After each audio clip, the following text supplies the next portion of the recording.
Good evening, everyone. Welcome to the council meeting of October 27th, 2025. Just in terms of a territorial acknowledgement, the District of Metchosin conducts its business on Coast Salish territory and the traditional territory of the Shiano First Nation. The District of Metchosin works to be increasingly mindful of its commitment to more inclusive governance with our neighbors. I would like to acknowledge our neighboring First Nations governments within whom we are committed to building stronger working relationships, the Shiano First Nation and the Sook First Nation. Thank you. So, Council, we have an agenda before us. Could I have a motion to approve the agenda? Moved by Councillor Gray, seconded by Councillor Donaldson. All in favor? Opposed? Carried. Thank you. We don't have any presentation this evening, but we have public participation. Should you wish to speak at public participation, you have 4 minutes. We have a little guide there for you, that light feature. It will turn yellow when you have 30 seconds left and red when you're out of your time of 4 minutes. Does anybody wish to speak? If you could let us know your name and your street. My name is Don Plank. I live at 4347 Metchosin Road. I hope I'm not too loud. It sounds loud to me. Okay. Full disclosure, I am vice chair of the Metchosin Community Hall Association. I am speaking only for myself, though. My subject is respect. My dictionary lists honor, esteem, consideration, regard. I like to add timely communication to others. First, I wish to acknowledge and show my respect to all of the district staff here and not here. Thank you all for the job you do so well. True respect is displayed as an all-way street to me. Respect going only one way only goes to the dead-end street. If council wishes to display respect to all in Metchosin, I invite council to publicize all the letters, emails, etc. given to them from concerned and knowledgeable persons. Even letters that reflect minority points of view need to be shown to all. If council's point of view is solid, what harm is there in sharing a different view? Thus, they have nothing to hide.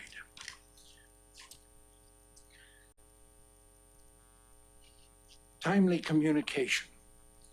If potentially affected Metchosinites are not informed by council ahead of discussion and or decision with enough time to give input, then council will continue to make ill-informed decisions that damage us all. One case in point out of several. Along with other non-profits, the Community Hall Society was, and still is, I understand, listed as losing a tax exemption for property taxes. The land registry title page I was able to get for the hall does not mention the society as owner. The 1888 document transferring the ownership is clearer. It says that the hall property is owned, and I quote, subject to such trusts and provisions for the benefit of the residents. Yet some of the council insist they still want to talk to society members about this. What a waste of time and chosen resources. In my opinion, all of those named nonprofits provide priceless and lasting benefits to all in Metchosin, including this district. Also, to ask to meet any of these nonprofits after the harmful decision was made is far from being respectful. Conclusion. How many past and future decisions have to be endured before this council learns to respectfully take the time to gather all pertinent data and opinion before rushing us all off over that one-way cliff. Thank you for listening. Thank you. Does anybody else wish to speak at public participation?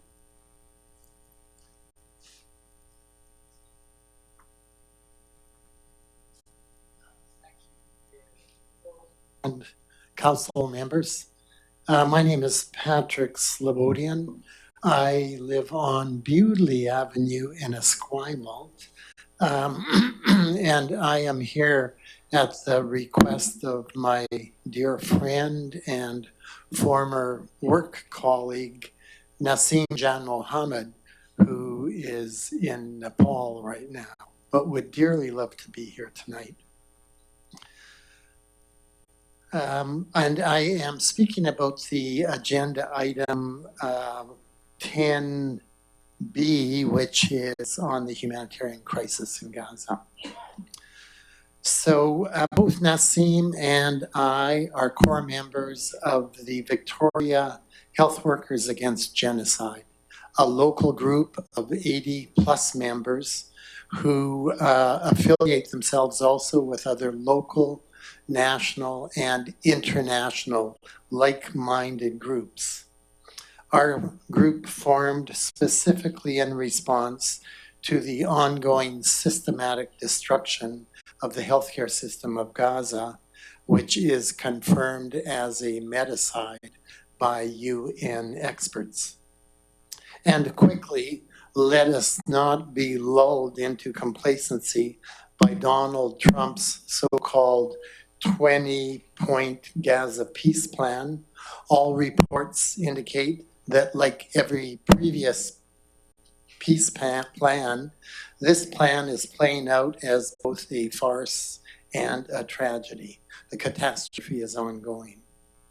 To quote the UN Special Rapporteurs Francesca Albanese and Tlaleng Mofokeng, the disregard towards the crimes Israel continues to commit in Gaza sends a stark message to the world that the people of Gaza do not count and their life does not matter. There is a moral imperative for the international community to end the carnage and allow the people of Gaza to live on their land without fear of attack, killing, and starvation, and free from permanent occupation and apartheid. Universal Renewing Human Rights in a Fractured World is the title of the Massey Lecture Series for this year, given by Alex Neve, who is an international human rights lawyer based in Ottawa. The book is out now. It will be on CBC Ideas next month. He reminds us that the Charter of the Universal Declaration of Human Rights states the recognition of the inherent dignity and of the equal and inalienable rights of all members of the human family is the foundation of freedom, justice, and peace in the world. What does red mean? Red on the 30 seconds? Oh, I'm good. Okay, good. Okay, so I just want to read an extract from his book because his last lecture is later this week in Ottawa, but the book is out already. So you have about 30 seconds. Okay, he said, we each have a responsibility to uphold human rights. The Universal Declaration of Human Rights tells us this, but even more importantly, we all have the potential and the power to do so. When we come together, be it a small neighborhood campaign organized by a handful of people or a global movement, we do indeed overcome injustice. Never tell yourself you're insignificant. We, the Victoria Health Workers Against Genocide, ask that you stand with us and support the motion. Take this small but oh so significant a step with us on a path to a better world. Thank you. Thank you. Thank you very much.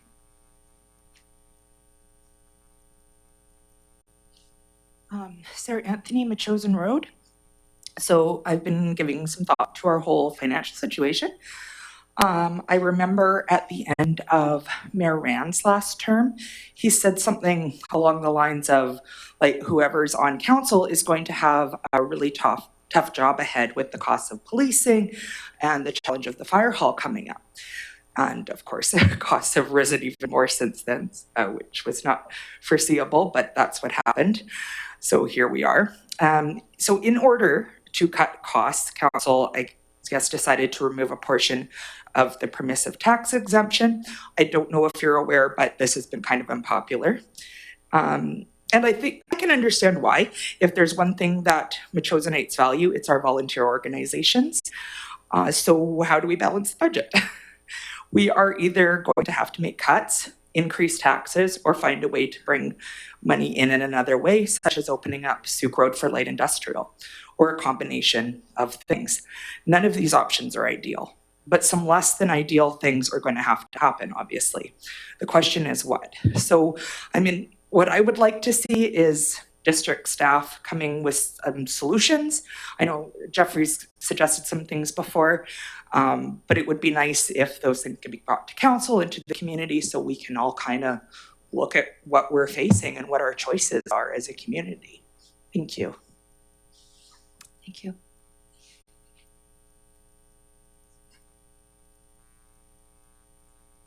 Eric White, Metchosin Road. It appears that we have some financial problems in our future. Metchosin's fiscal abilities are looking strained. And I think it's worth taking a look at all of our possibilities for revenue or whatever we can do to diversify our portfolio to bring in income, because if we don't bring in more income, I don't think we're going to make it very far into the future.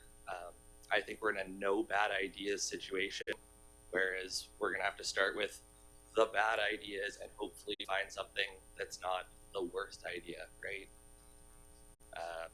Best is the enemy of the good, right?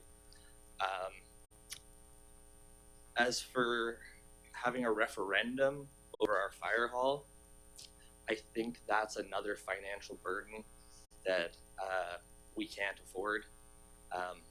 A lot of it due to the time factor. A lot of it due to, I saw a whole room of people who all said, yes, we need a new fire hall. There wasn't a single person who got up and said, no, we don't need a new fire hall. It was a cut and dry, as is, you know, there couldn't have been a clear message in the room that day.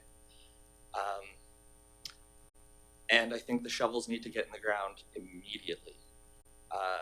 Non-residential construction is up 4% over the last 2 quarters. So if our fire hall costs us $10 million,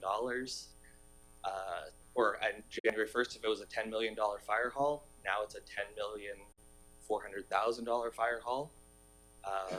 By the end of the year, 2 more quarters in, we'll be at $10,800,000, if not 11 million, another $1 million every year that this project doesn't get off the ground and get started. Don't quote me, but I think it's $2,776 a day it will cost us for every day this project is not started.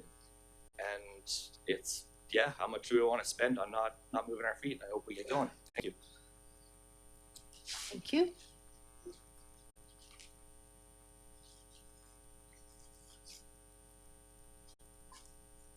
Leonore Davidson, 900 Speyside Lane. I'm speaking on behalf of my husband, Bruce Davidson, and myself. We're worried about the tax situation. I have many friends now that are widows and such, and they are finding money is very in short supply altogether in Metchosin and elsewhere in the Greater Victoria area. So here's what I would like to see. So we have 1,800 taxpayers. That's what you brought out your stats. I would like to know how many of those people, percentage, are farm status and what that means to us in tax. Also agricultural land, I'd like that broken down. And now you are aware that the federal lands are no longer going to be money coming to us because all behind us and around us is no longer federal land. So those will not be in lieu either. So I would like to know exactly, breaking down how much money, because the taxpayer pays for just about everything. There's no other income in most cases. In every municipality in British Columbia, it's the taxpayer. So I would like to see how much money we really have, right? And then we can decide whether we will take a 30-year mortgage out anywhere, because we will, my husband and I will have to pay quite a bit of that. So, we can't rezone our property and put a lot of people in it, because that costs the whole municipalities all more money, the infrastructure.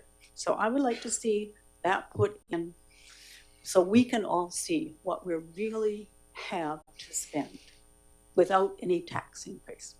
Okay, thank you. Thank you, Ms. Davison. We'll ask the Chief Financial Officer to prepare those answers for the next finance meeting. Okay? Perfect, that's good. And I do support the community hall. I've had great events, lots of sports there, and I hate to see us sacrificing that when maybe we could sacrifice and just have done the roof on the fire hall 20 years ago as we were supposed to. So I was in a lot of committees then. Thank you. Thank you.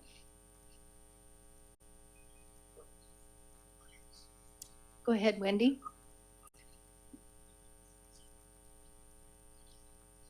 Good evening, Nicole Shukin, Lawn Road resident. I just want to thank the speaker from Esquimalt who supported the letter from Naseem and Diana Smith, and I really hope to see a discussion of that letter at tonight's council meeting. I'm actually going to talk about a lot of other interesting material in the agenda package related to Mr. Starr's application for a commercial rezoning. And I think that the story of Metchosin Cafe, which is directly across the road from Mr. Starr's place, appears to be a precedent for subdivision and commercial rezoning of ALR land in the village core. And it's possible that Councillor Gray may have cause to recuse himself from the discussion and decision on this application. I'm not sure, due to a family connection to ownership of Metchosin Cafe, just as he recused himself from the vote on permissive tax exemptions due to a conflict of interest with the community hall. Indeed, in 2023, it was big news when Councillor Gray's son, Jason Gray, purchased Metchosin from the Medills along with two partners. This very profitable business and popular watering hole comes up in the current rezoning application as a significant precedent, given that the Medills were granted the ability to subdivide and commercially develop the land on which the cafe now sits. As Barb Sawatsky writes in a 2023 story in the Muse covering that sale, quote, "The process of subdividing, rezoning, and building is a story in itself." And that's a great front page story by Barb that everybody should read. But one detail in the agenda materials leapt out at me, and it's mentioned in a letter from Mr. Starr's lawyer, who notes that prior to its subdivision and rezoning, a stand of old growth fir existed on the site where Metchosin Cafe now sits. I don't know if any of this old growth may have been protected when the land was commercially rezoned in 1995. But given that Mr. Starr's land lies right across the road, is there possibly some remnant, old growth, or significant trees on his land that might be flagged for protection? Perhaps the applicant has already flagged arboreal or other ecological values on his land, or perhaps council may look for eco assets like these if or when you do a site visit. Protecting and cultivating as much tree canopy as possible in the village core is a critical piece of Metchosin's climate resiliency. And I want to just end by saying that it must be hard on this council, and I think on any council, when not just one but two colleagues recuse themselves from the decision-making process due to conflicts of interest.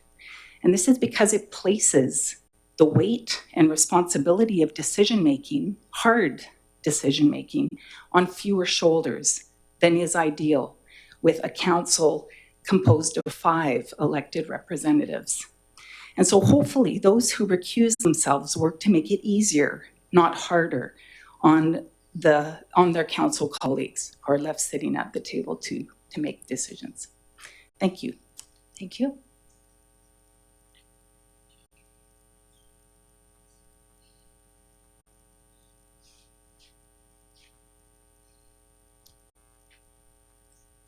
Should I push the button? No, you can hear me. So it's, oh, you want to hear me? Yes. Wendy Mitchell, 580 Woody Beach Road. I was going to get up and just say a brief little thing, and so I'm just going to start with that right away. And that is, I really ask you, this is the 27th of October right now. You have until the 31st, I think, to change your minds, to retract a little bit, just to back up on the PTEs. You're really changing a lot of organizations in Metchosin by removing those PTEs. You didn't give them any notice. I think it was back in August or July was the first time there was a mention. And the people I know are, they were not consulted. They did not know about it. So it's very unfair. Now, I also know why you need that money. And you need that money because we need fire hall upgrade. I think everyone in Metchosin agrees that the fire hall can be upgraded, not necessarily to a brand new fire hall with total change. Everyone agrees that the fire hall can do with some upgrading. And I hesitate to use this name, but John Ranson and Ed did come up with a really good plan after looking at the facts of redoing the bays and completely redoing the offices, which obviously need to be done. So we all understand why you're penny pinching, and that's what you're doing. You're hurting people who have only given to Metchosin.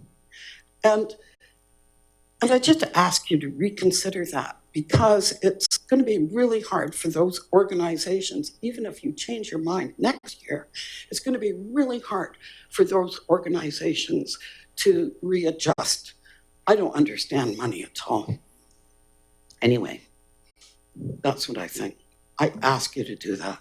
I think it's deeply misguided to be thinking about borrowing money in this year with that so-called government that's south of us that is creating chaos in the world, absolute chaos in the world.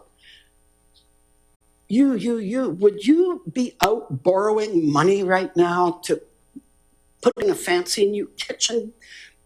No, you wouldn't, because we don't know what's going to happen.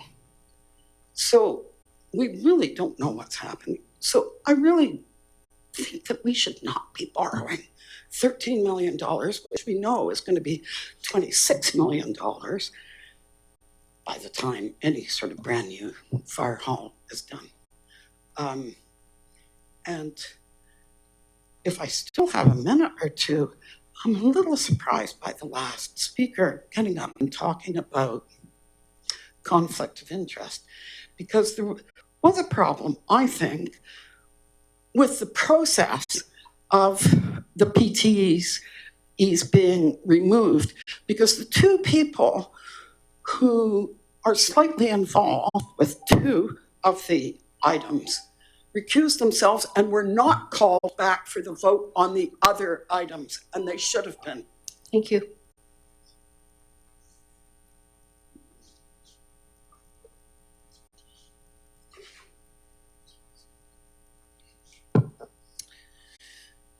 Tamara Ballard, Wooten Road.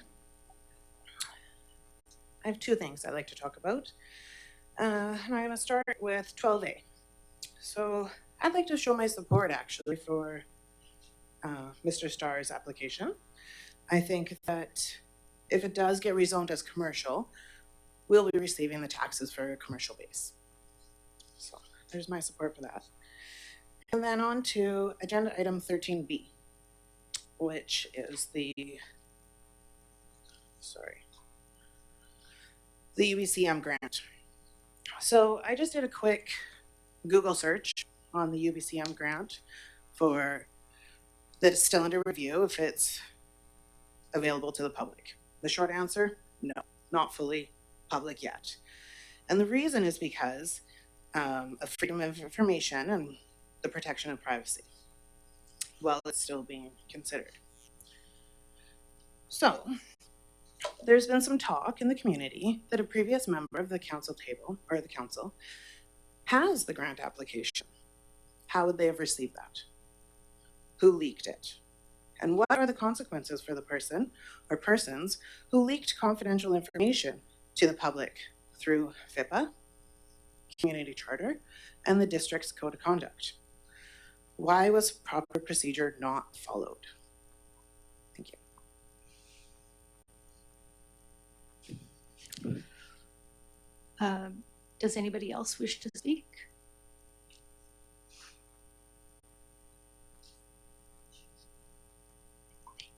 Sherry Rourke, Rocky Point Road. There's been a lot of discussion in the community lately, including on social media, the news about recent council decisions. In discussion with other residents and seeing posts online, there seems to be a lot of concern and confusion as to why only 3 members of council voted on a recent matter rather than all 5. It seems that it's not widely understood that 2 councillors identified a potential conflict of interest and therefore recused themselves from the discussion and vote. Because this has caused confusion, I'm hopeful that council or staff can provide some public clarification for residents about how and when councillors must recuse themselves, what recusal means in terms of future participation or discussion on that matter, what inside and outside influence means under the community charter, and what procedures are in place if those standards are breached. I was also curious about the motion regarding making a grant application public. To better understand the rules, I contacted UBCM this afternoon and was advised that grant applications have always been considered confidential for a variety of reasons. As previously stated this evening, it's also been suggested publicly that confidential information from that grant application has been shared with a member of the public. If that is the case, I would like to know what the procedure is for dealing with such a situation. Does that constitute a breach of the community charter, council's code of conduct? What steps can or will be taken both currently and in the future to ensure this doesn't happen again? We are a small, passionate community with a long history of engagement in local politics. Social media has given people new ways to share opinions widely, but it has also contributed to a great deal of misinformation and misunderstanding about why decisions are made. As a community, we can and should come together to ask for change, but it's important to do so through facts, respect, and open dialogue, not through the personal attacks or mistruths we are currently seeing. Thank you. Thank you. Does anybody? Bob Burgess, 3837 Duke Road. It's about the permissive tax exemptions. I think that was a terrible idea. I think I've looked at the numbers. You can correct me if I'm wrong. I think the overall tax that would have been paid was about $176,000. And now you're going to provide about $97,000 thereabouts. So that means about $79,000 divided by 1,800 people. That works out to about $44 a year per household, or about 6 or maybe 7 lattes at Starbucks. I think we can we all are, we're not all wealthy, but I think we can all afford to put $44 forward and keep these organizations going. I mean, you got Camp Thunderbird. What are you thinking? I mean, how can you possibly put that at risk? You've got the Anglican Church. They haven't got the funds. You're putting the burden on organizations that are not in a good position to handle it. And also, you haven't given them any warning. If you've given them a year or two lead time, they might have been able to compensate for it. But right now, you've just sprung it on them. So anyway, that's all I had to say. Thank you. Thank you. Does anybody else wish to speak this evening?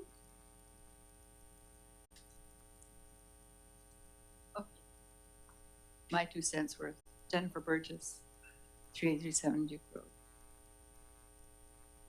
Okay, let me clarify, first of all, the October 31st that seems to be flying back and forth in media, social media. October 31st had to do with a deadline for a bylaw, which is now impossible to enact, that's my understanding. Therefore, this is not a bylaw.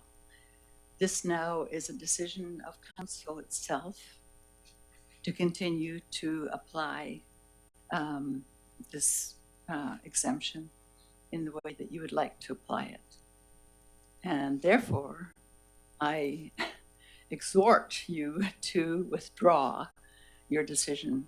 And the biggest reason, I think, is that it's petty change.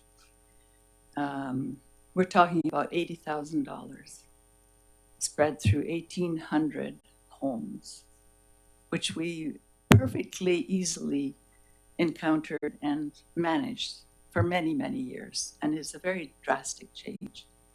But the biggest reason I think it's chump change is another number that I have in here, just a second. You received a Growing Communities Fund in 2023. Growing Communities Fund, $2.438 million with a very specific allocation. 2.43 million is now, I guess, with interest, probably closer to, I don't know, 2.6, 2.8, 2.8. I think I have a little nod from your CFO.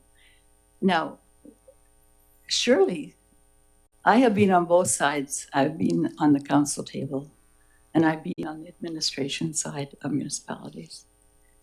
And I know there are always ways that there is a possibility to shift funds in proper categories.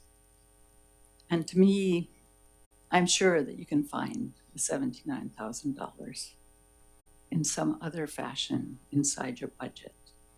I regret I haven't been to your first budget presentation, but I will certainly be at the rest of your budget presentations. Thanks for your time. Thank you. Does anybody else wish to speak this evening?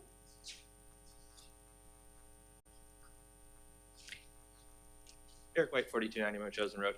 Just to get the idea juices flowing about income, and you know they say never let a crisis go to waste. We're in a housing crisis, and one thing we could do is permit RV and tiny home pads and charge an annual fee of say $1,000, have them inspected, and if we had 100 of those in our community, that would be $100,000, and that would offset the permissive tax grant, and we'd all be okay with that. I think. I'm just saying that let's come up with ideas. We've got a housing crisis. Housing crises give us opportunities to come up with ways to throw in little things to make money. Thank you. Does anybody else wish to speak this evening? Okay, let's turn now, council, to the agenda. Thank you, participants, for speaking this evening. Okay, we have before you on item number 4, we have the adoption of the October 6th regular council meeting. Could I get a motion, please? Moved by Councillor Epps, seconded by Councillor Donaldson. Discussion? All in favor? Opposed? No one opposed. That's carried. And then we have the receipt of the minutes from the October 20th committee of the whole meeting. Moved by Councillor Gray, seconded by Councillor Shukin. Discussion. Call the question. All in favor? Opposed? That's unanimous as well. Thank you. Moving along to the mayor's report. I've got a written report. I usually have a written report once a month and a verbal report at the other council meeting. This is my written report. The Kapoor Land site visit. So Gord Baird, he is the chair of the Regional Water Supply Commission and a councillor with the District of Highlands, invited members of the CRD Water Supply Commission and the CRD board to tour the Kapoor lands on October 6th. All-day event. It was really fascinating. This was an opportunity to tour the newly acquired lands and to share the history of the Kapoor Lumber Company. There's a book out there as well with KLC manager Bruce Smith. The CRD received approval through the alternate approval process for a borrowing bylaw for capital funds of $33 million to purchase the 1,900 plus hectares of land from the Kapoor Land Company. The Kapoor lands are located adjacent to the Souk Lake Reservoir catchment area and the Souk Lake watershed, which is the primary water supply for the Greater Victoria area. That's why this area is so special and so important for the region's water. These lands have been identified by the CRD as an acquisition priority due to the strategic geographical location, which makes the land crucial for safeguarding the regional water supply and water transmission infrastructure and ensured the continued provision of high quality and safe drinking water for all the residents of Greater Victoria. The CRD has a multi-barrier approach to protecting this drinking water. One of the key barriers is the protection of the watershed and our water source, the Souk Lake Reservoir. The purchase of this land will secure control of the primary access to Greater Victoria's principal water supply reservoir and secure lands that will be required for future growth or future water supply infrastructure. The additional management control will help safeguard our public drinking water by reducing risk of trespass, human-caused contamination, and wildfire. An additional benefit of purchasing this land is that it allows the CRD to extend the corridor of protected green space from the Souk Inlet to the Saanich Inlet and improve environmental biodiversity and connectivity across the watersheds and larger landscape. It was a wonderful opportunity to see these lands up close and fully appreciate the importance of the Kapoor lands are to the watershed and to the water supply. Secondly, there was an announcement of the Canadian Force Base Esquimalt housing for military personnel. I attended a celebration on October 16th, a ribbon cutting to announce the purchase of the apartment complex designator for military personnel housing.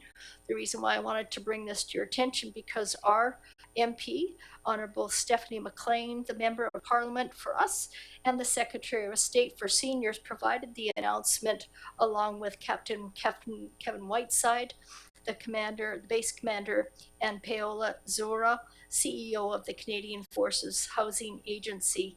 Lots of other dignitaries were present.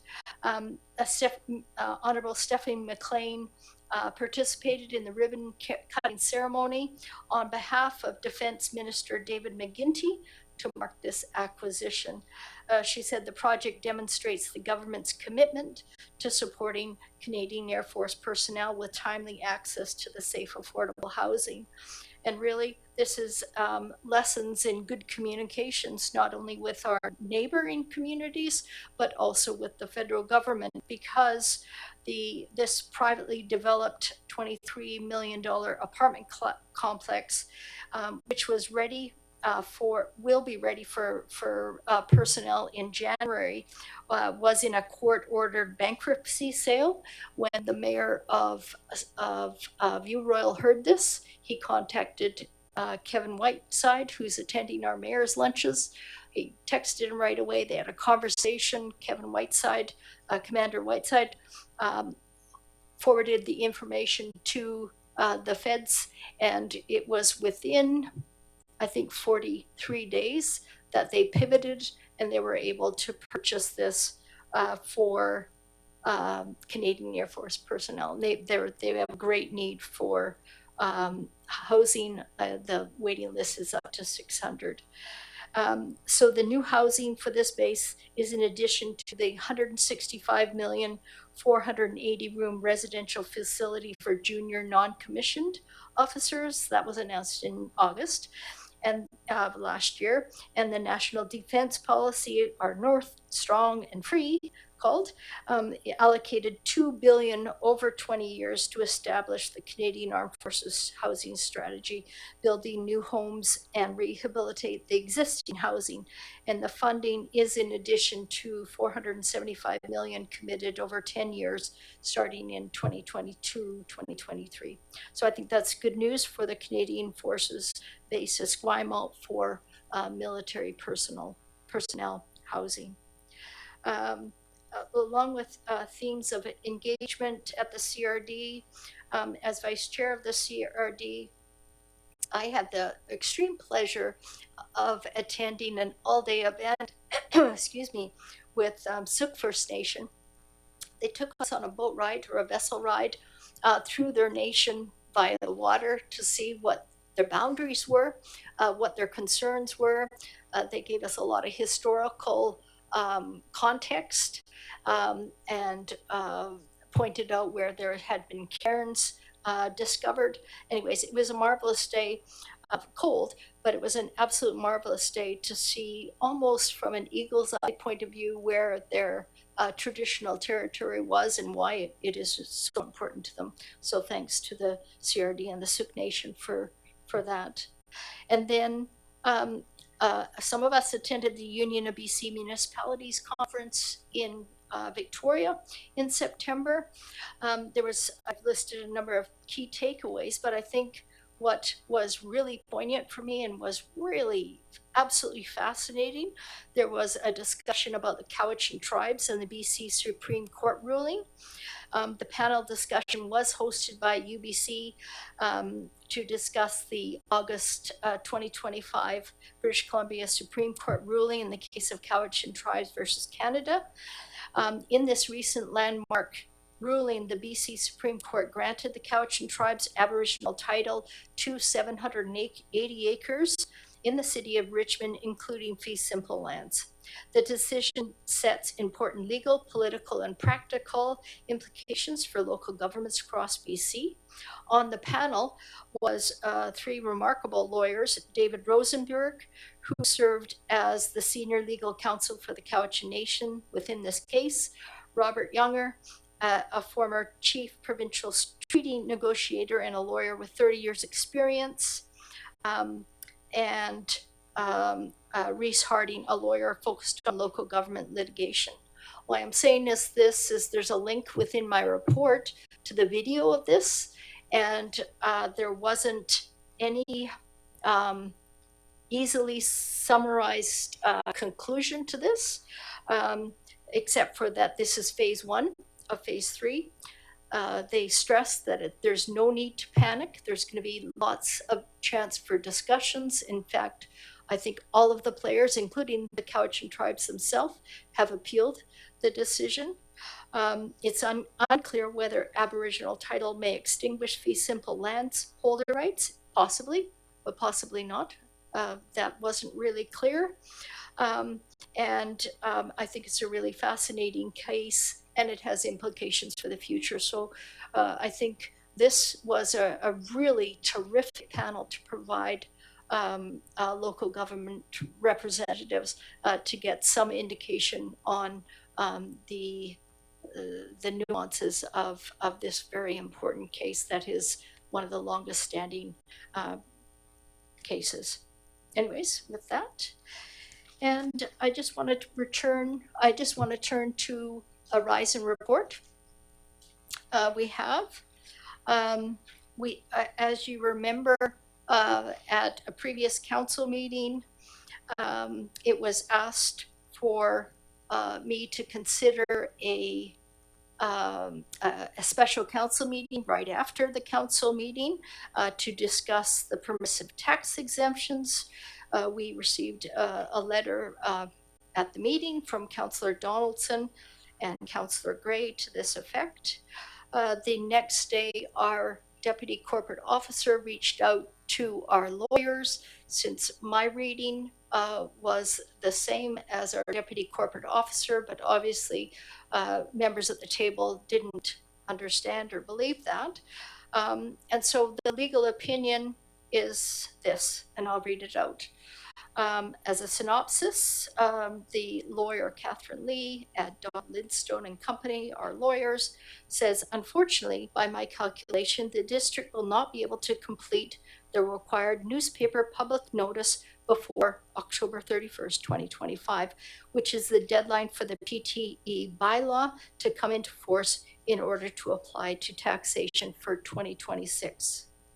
Section 224, number 4 of the community charter only allows permissive tax exemption bylaw to be adopted after notice of the proposed bylaw has been given in accordance with section 227, which incorporates the public notice requirements under section 94. So under general authority of the permissive tax exemptions, section 224, subject to subsection 5, a bylaw under this section must establish the term of the exemption, which may not be longer than 10 years, may only be adopted after notice of the proposed bylaw has been given in accordance with section 227, and does not apply to taxation in the calendar year unless it comes into force on or before October 31st of the preceding year. Section 227 of the Community Charter requires council to give notice of the proposed permissive tax exemption bylaw in accordance with section 94. Notice of permissive tax exemptions, 227, a council must give notice of a proposed bylaw under the division in accordance with section 94. And the lawyer goes on to say, I assume that the district does not have the bylaw for the alternate means of publication, as I did not identify such a bylaw on the district website. This means that the default publication requirements under section 94.1 of the community charter applies. And the requirement for public notice under section 94.1, this or another act requires notice to be given or published in accordance with this section. This notice must be published, A, in accordance with section 94.1, 94.2 as applicable, and by posting the notice in the public notice posting places. Default publication requirements 94.1 states that unless a council has adopted a bylaw under section 94.2 and subject to section 3 of this section, a notice must be published, A, in a newspaper that is distributed at least weekly, and section 1, in the area affected by the subject matter of the notice, and if the area affected is not in the municipality, also in the municipality, and unless this or another act provides otherwise, once each week for 2 consecutive weeks. Under the Interpretation Act, a week means 7 consecutive days. So you have to have notice for 14 consecutive days.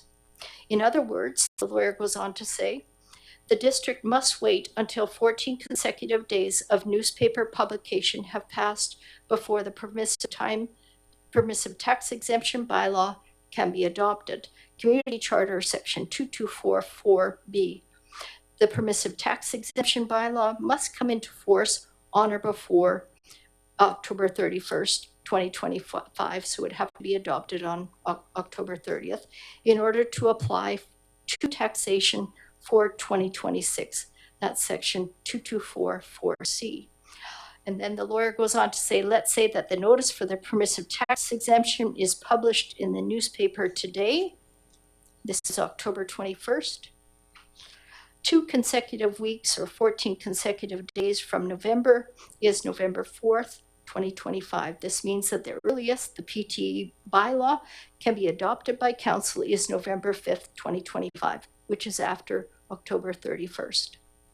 So it's important to note that the statutory notice requirements are legally required under the community charter. It's not just a notice on the fire hall board.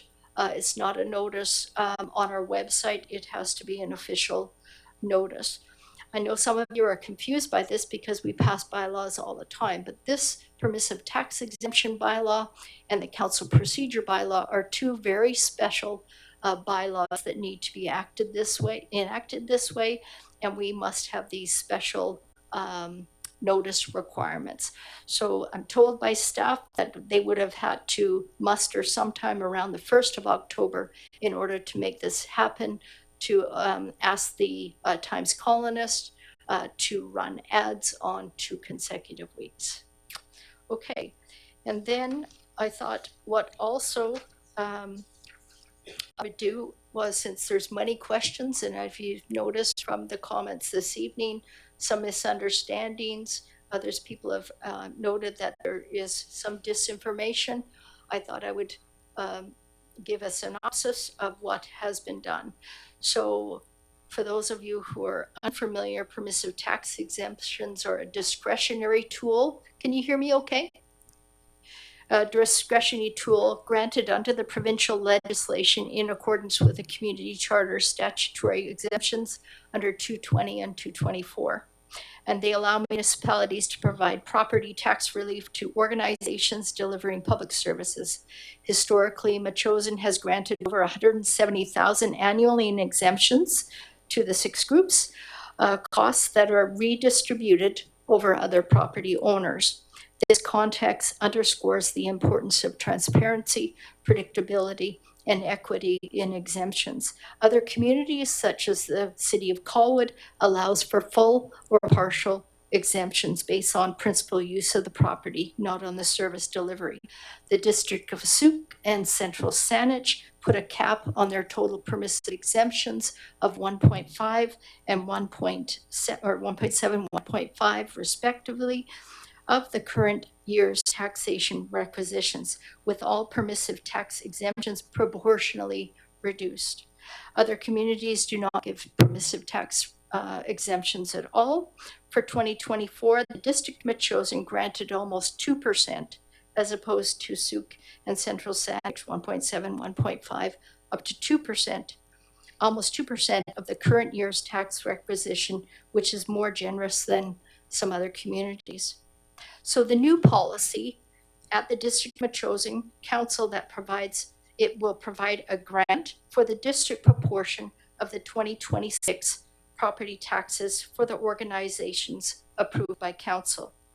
The district is now covering only the municipal portion of the tax and is not covering the non-municipal amounts which appear on everybody's property tax bills in June of 2026.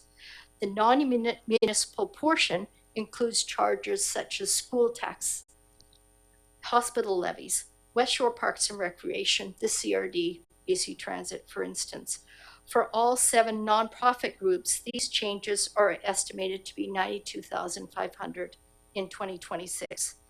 This new policy reflects the value it places on community organizations that serve the district, while also balancing the financial impact on all the taxpayers. This policy is meant to provide a process that is fair and consistent, that is sustainable, supporting both transparency in government and the vibrancy of the Metchosin's not-for-profit volunteer sector. So questions and concerns regarding the permissive tax exemptions for nonprofit societies at the District of Metchosin were first raised by Councillor Gray at the September 11th, 2023 council meeting. 2 years later, the discussion of permissive tax exemptions has continued. Discussions for the 2026 tax year began in June 2025 at an open meeting with a report from the district chief financial officer. All council members were at that meeting. This was again discussed at another open meeting on July 14th, and there were no concerns raised during the discussions. Again, all council members, despite one of the council's members saying that he wasn't present, all council members were present at that meeting. So this began in June. Because this has to be done, all of the information needs to be forwarded to the BC Assessment Authority by October 31st. So this began in June. On September 15th, 2025, the discussion was brought back once again to council. There was 2 previous meetings where concerns could have been raised. All of the information was available.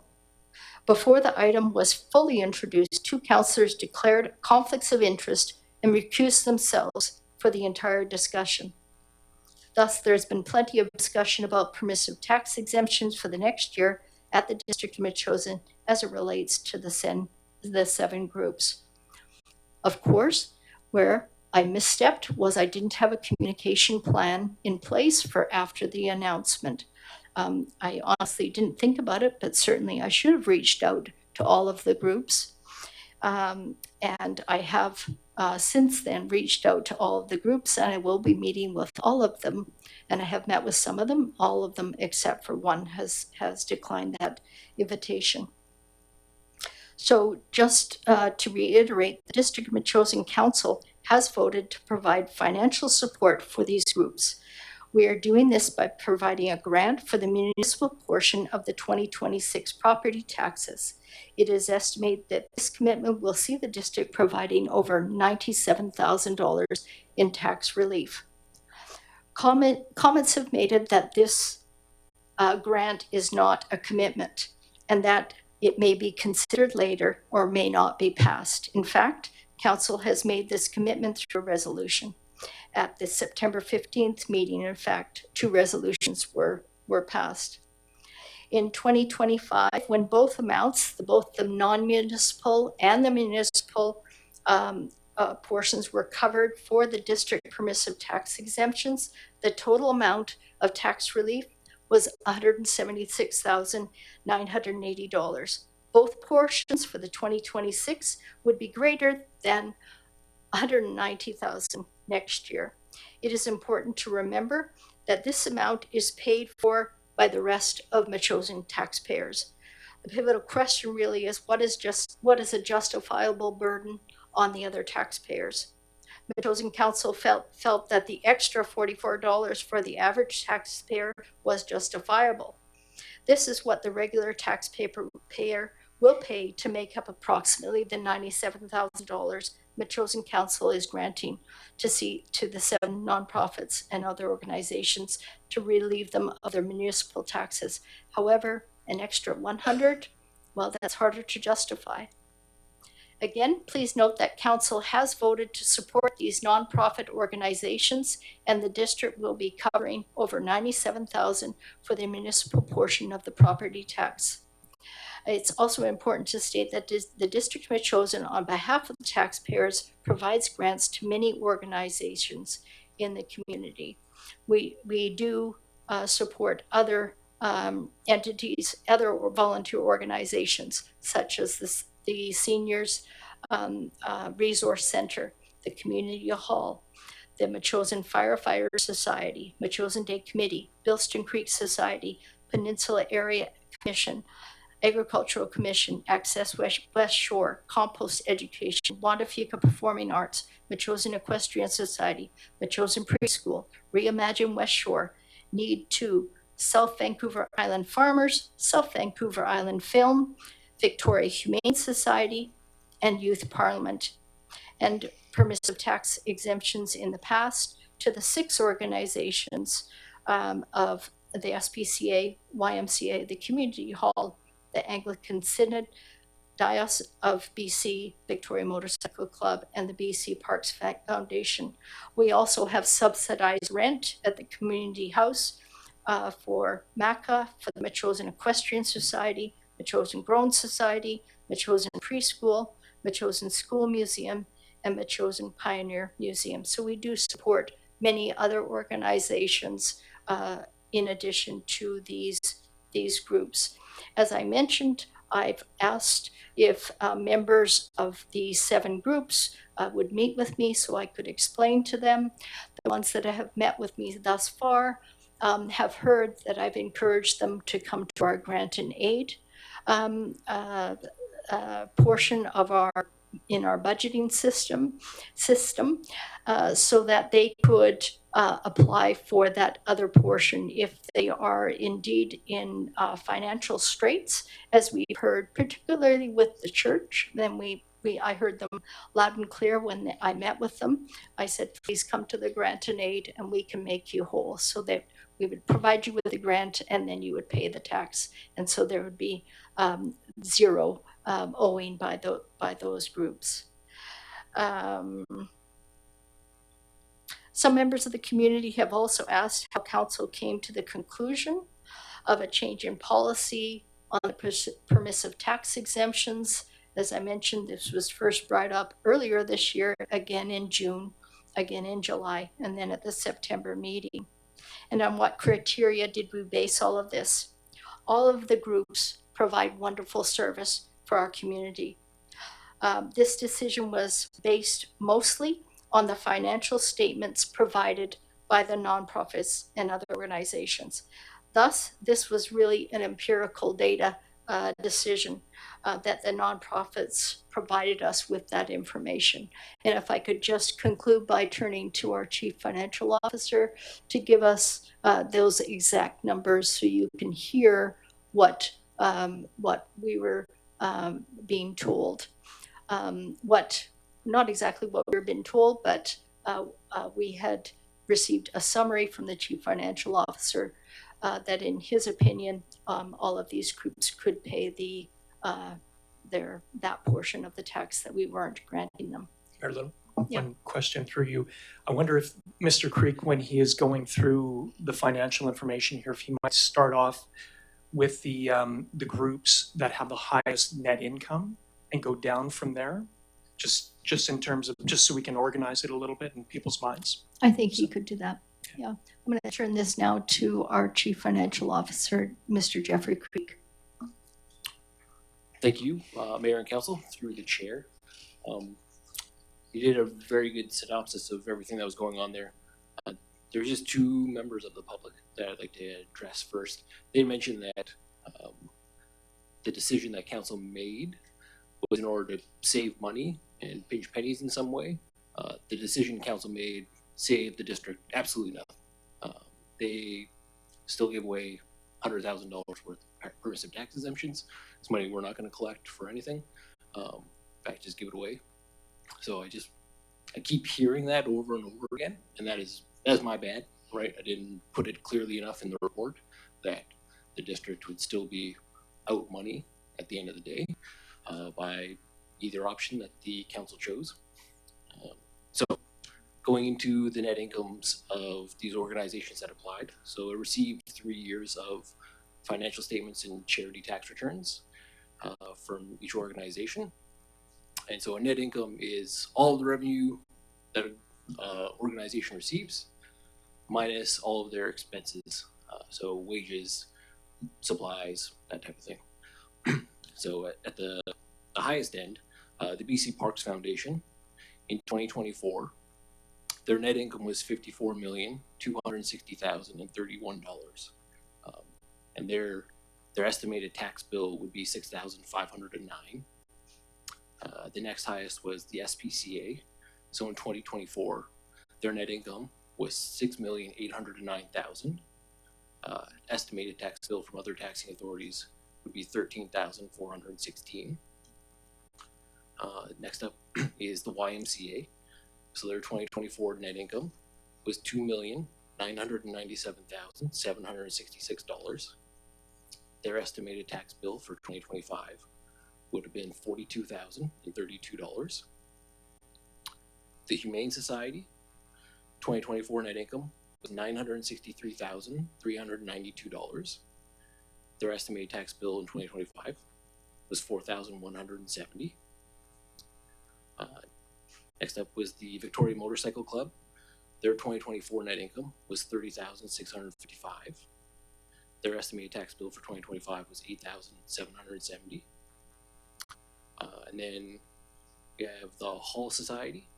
Their 2024 net income was $6,294.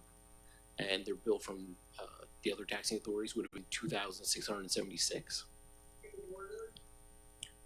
I'm sorry, you can't call point of order. This is a council meeting now. Public had their chance to speak at public participation. Continue. Sorry for the interruption.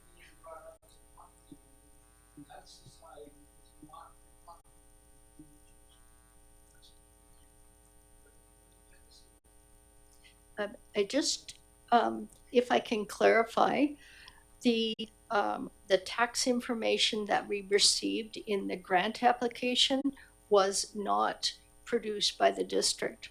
The the net income, the financial statements were given to the district of Metchosin from these organizations when they applied for the tax exemption. They're not something that we have come up with or searched. It was from their tax application or from their application for a permissive tax exemption. Continue. Can you start again with the BC Hall? Yep. So the Hall Society 2024 net income was $6,294. Their estimated tax bill for 2025 was $2,676. And then the Anglican Church. So this one got a little bit confusing for me. So based on their returns, it showed a net income of $16,668. I had further discussions with some members of the church, and we identified that they underreported their expenses in 2024 based on some contract payouts, and that ended up lowering their net income down to $4,473. But their 2025 bill from other taxing authorities would have been $14,943. And so when I was addressing the fiscal need, I put in a box there saying there's 4 groups: the Anglican Church, Hall Society, Motorcycle Club, Humane Society. I looked at that and said, okay, what bar do we set for how much money somebody should be making for? I would say you don't have a fiscal need, right? And it was, if your net income is going to be over $1 million, you don't really have a fiscal need for the support from the taxpayers of Metchosin. And so I said, if you have that, there's no need. And so in addition to that, I looked at the 2024 net assets of the organizations, which again would be their total assets: cash, investments, receivables, land, minus any of their liabilities. So accounts payable, taxes payable, deferred revenue, that type of thing. And so the BC Parks Foundation, they had $85,198,000. The SPCA had $92,587,000. The YMCA had $11,974,000. The Motorcycle Club had $3,540,000. Humane Society had $880,000. The Hall Society had $83,540, and the Anglican Church had $48,145. So it was very cold analysis, just kind of more of a quantitative basis rather than a qualitative. The only qualitative aspects that I did look at was how it related to strategic priorities from council. If you met those, take those off. I think it was probably, again, kind of split on the 5 to 2, 4 to 3. Don't remember exactly. Some of these organizations don't have access for public to their lands. Some of them also just didn't meet a strategic priority that council has set. So that's kind of where I came from. And so I think the last council meeting, somebody addressed, like, how did you come up with this? Totally just based on the information that's been provided in those applications. So apologize for not including all of the detail. It just would have turned into a 300-page section of the agenda. And me being a really cheap person, it's like I just didn't want to have to print out 1,500 pages for these people to read over. So my apologies. I'll do better next year. Okay, thank you. I want to make it clear that I've reached out to all of these groups. 6 of them have indicated that they would like to meet with me. I've met with 2. We'll be meeting with the rest this week. The main message is my apology for not communicating with them after the decision. And perhaps we should have given them a heads up that we are talking about that. And we were talking about it in June of this year. And I've also suggested that they may want to come to the Grant and Aid to ask for that portion for the other taxing authority if they're in dire strait like the Anglican Church is. And I'm sure council will see fit to take that under consideration. Okay, that was a long rise and report, but I think it was necessary to provide some clarity on the situation. Council, let's turn to, we don't have any business arising. Reports for action, we don't have any, but reports for information. On page 23, we have the District of Metchosin Building Inspection Department report. I'll move receipt. Moved by Councillor Gray, seconded by Councillor Epp. All in favor? Opposed? Carried. Thank you.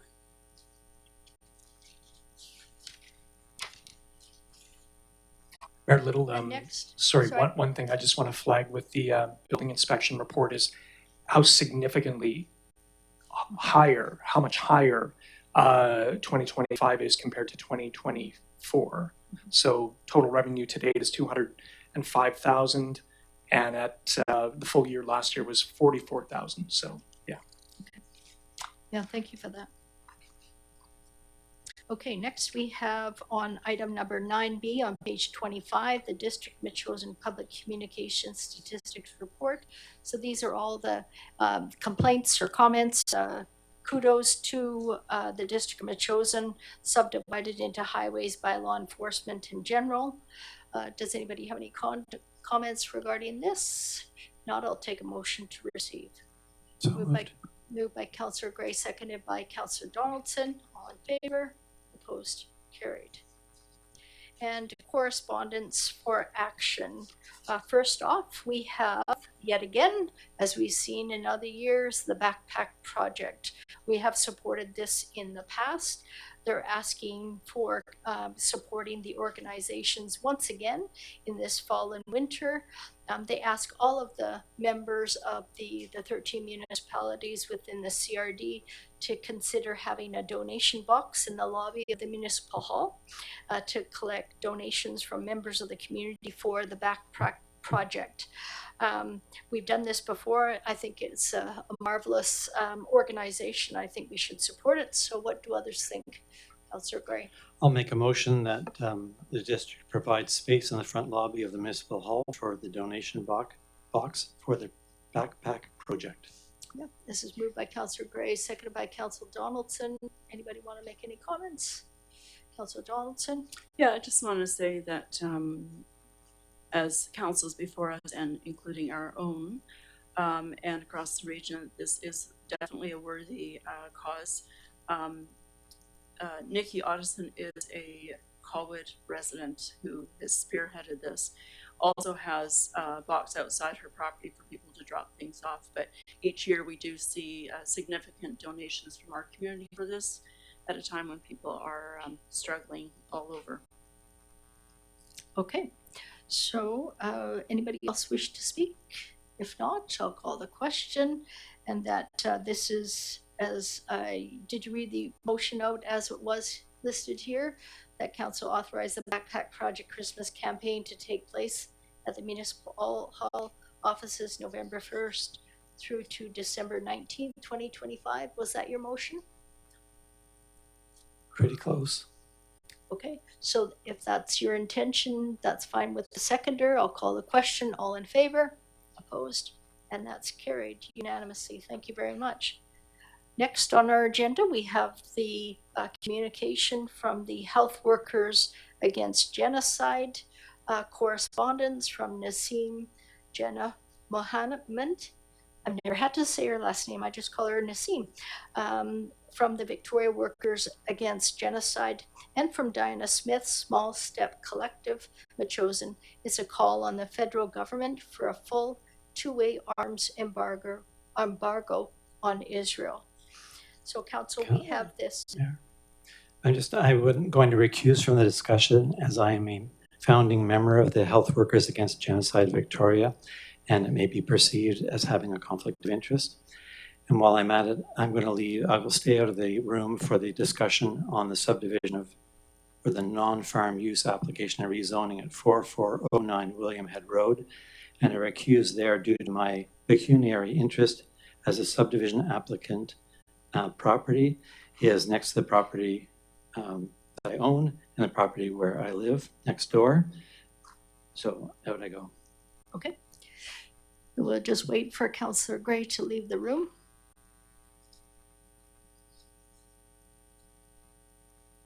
Okay, thank you. So this letter is requesting us, they would like to bring attention to this matter. We've all seen it in the news.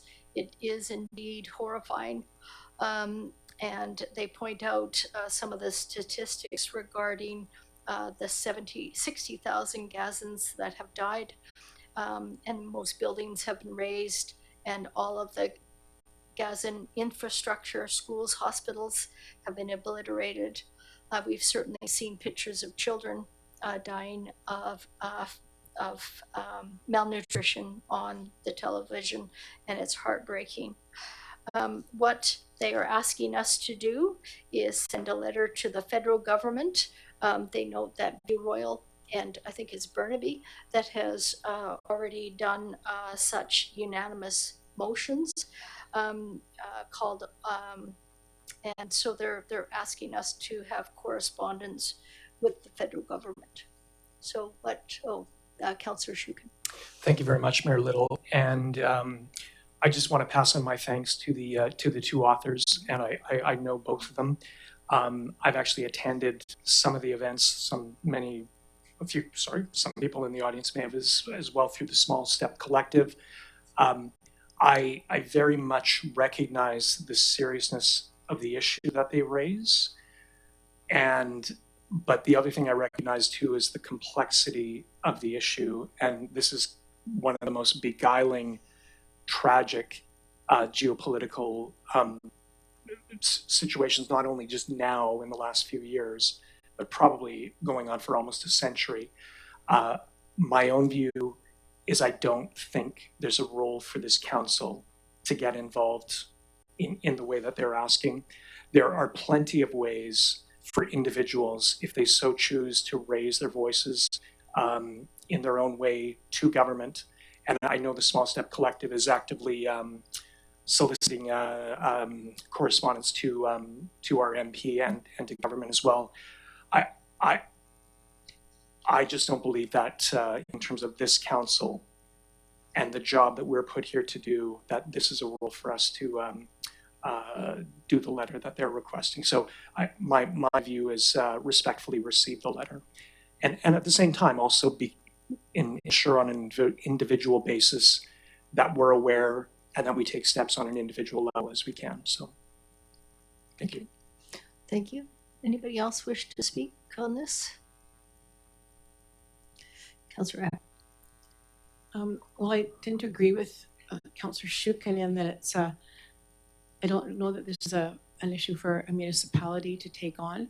I think it's a horrific situation, has been for hundreds of years, but especially horrible now.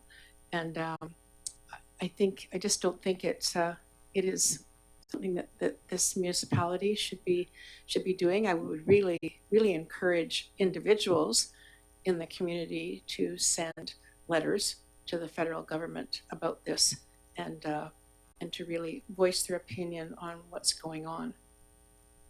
Okay, thank you. Councillor Donaldson, do you wish to speak? Yeah, I understand the reservations my colleagues share.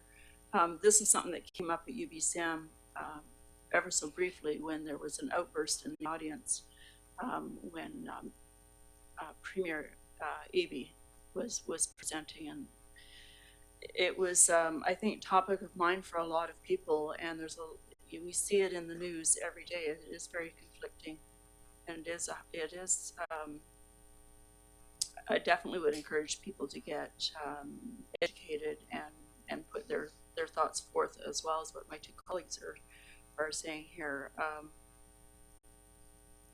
As for us as a council, I'm unsure of if this is something we write a letter and do, or encourage our citizens to do the same, which I certainly would, just as we have with other topics.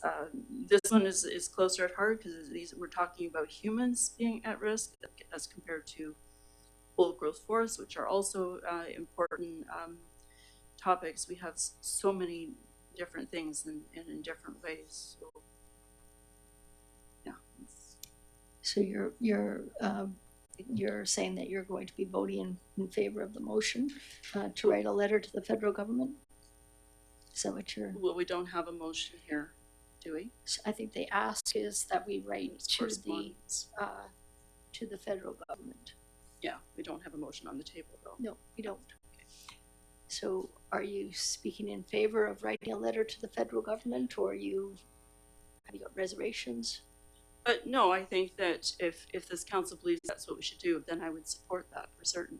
I also would support that the citizens also become proactive in this. Okay. No, go ahead. Go ahead, Councillor Shukin. Yeah, I don't know enough about this. What I've seen is what I've read in the New York Times and Wall Street Journal and other organizations that I read their material. It is heartbreaking, and I'm continually reminded that we need to stay within our scope. I also noted that Prime Minister Mark Carney has recommended a two-state solution. I don't know how that's going to work. It doesn't seem very reasonable given the devastation that has occurred in Gaza.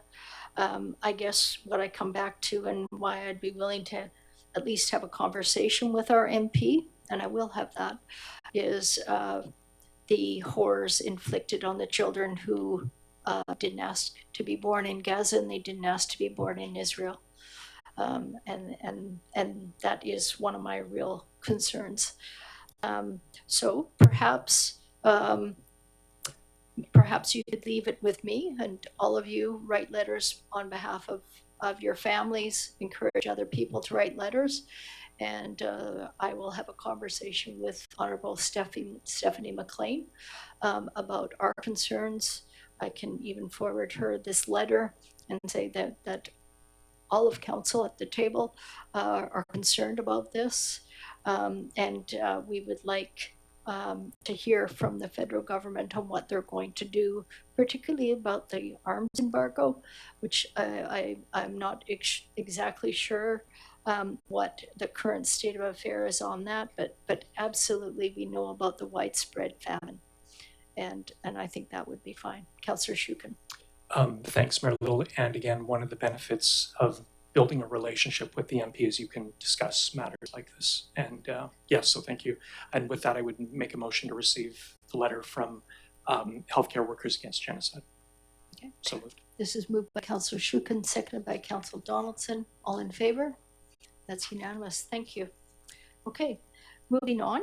We have correspondence for information. We have correspondence from Christine Boyle, the Minister of Housing and Municipal Affairs, small scale multi-unit housing. And this is for receipt for our information. She's reminding us that she introduced legislation into the House to improve the implementation of the small scale multi-unit housing. And she's noted that some municipalities have not embraced their suggestions, and it is legislation, so she would like other municipalities to quickly hop on board. She notes that if this is passed, the changes will remove barriers to create consistent conditions across the province for small-scale multi-use housing by ensuring that the municipalities allow 3 to 6 units in all zones. And so much of this doesn't apply to Metchosin. I think some of it doesn't apply to Metchosin because of our lack of infrastructure. But anyways, the letter is there and they want us to to remember about our statutory obligations. So I'll take a motion to receive. Moved by Councillor. We're on. Come in. Both of you, come in. So we're on page 31. Motion to receive by Councillor Donaldson, seconded by Councillor Shukin. Councillor Gray, this is on the letter that we received from Christine Boyle. Thank you. Okay. Okay. Motion to receive. All in favor? That's unanimous. Thank you. Moving quickly along to bylaws.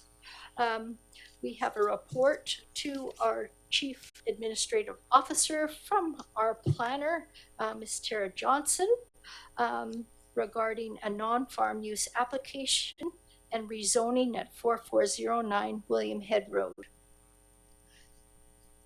Please note that Councillor Gray has left the room.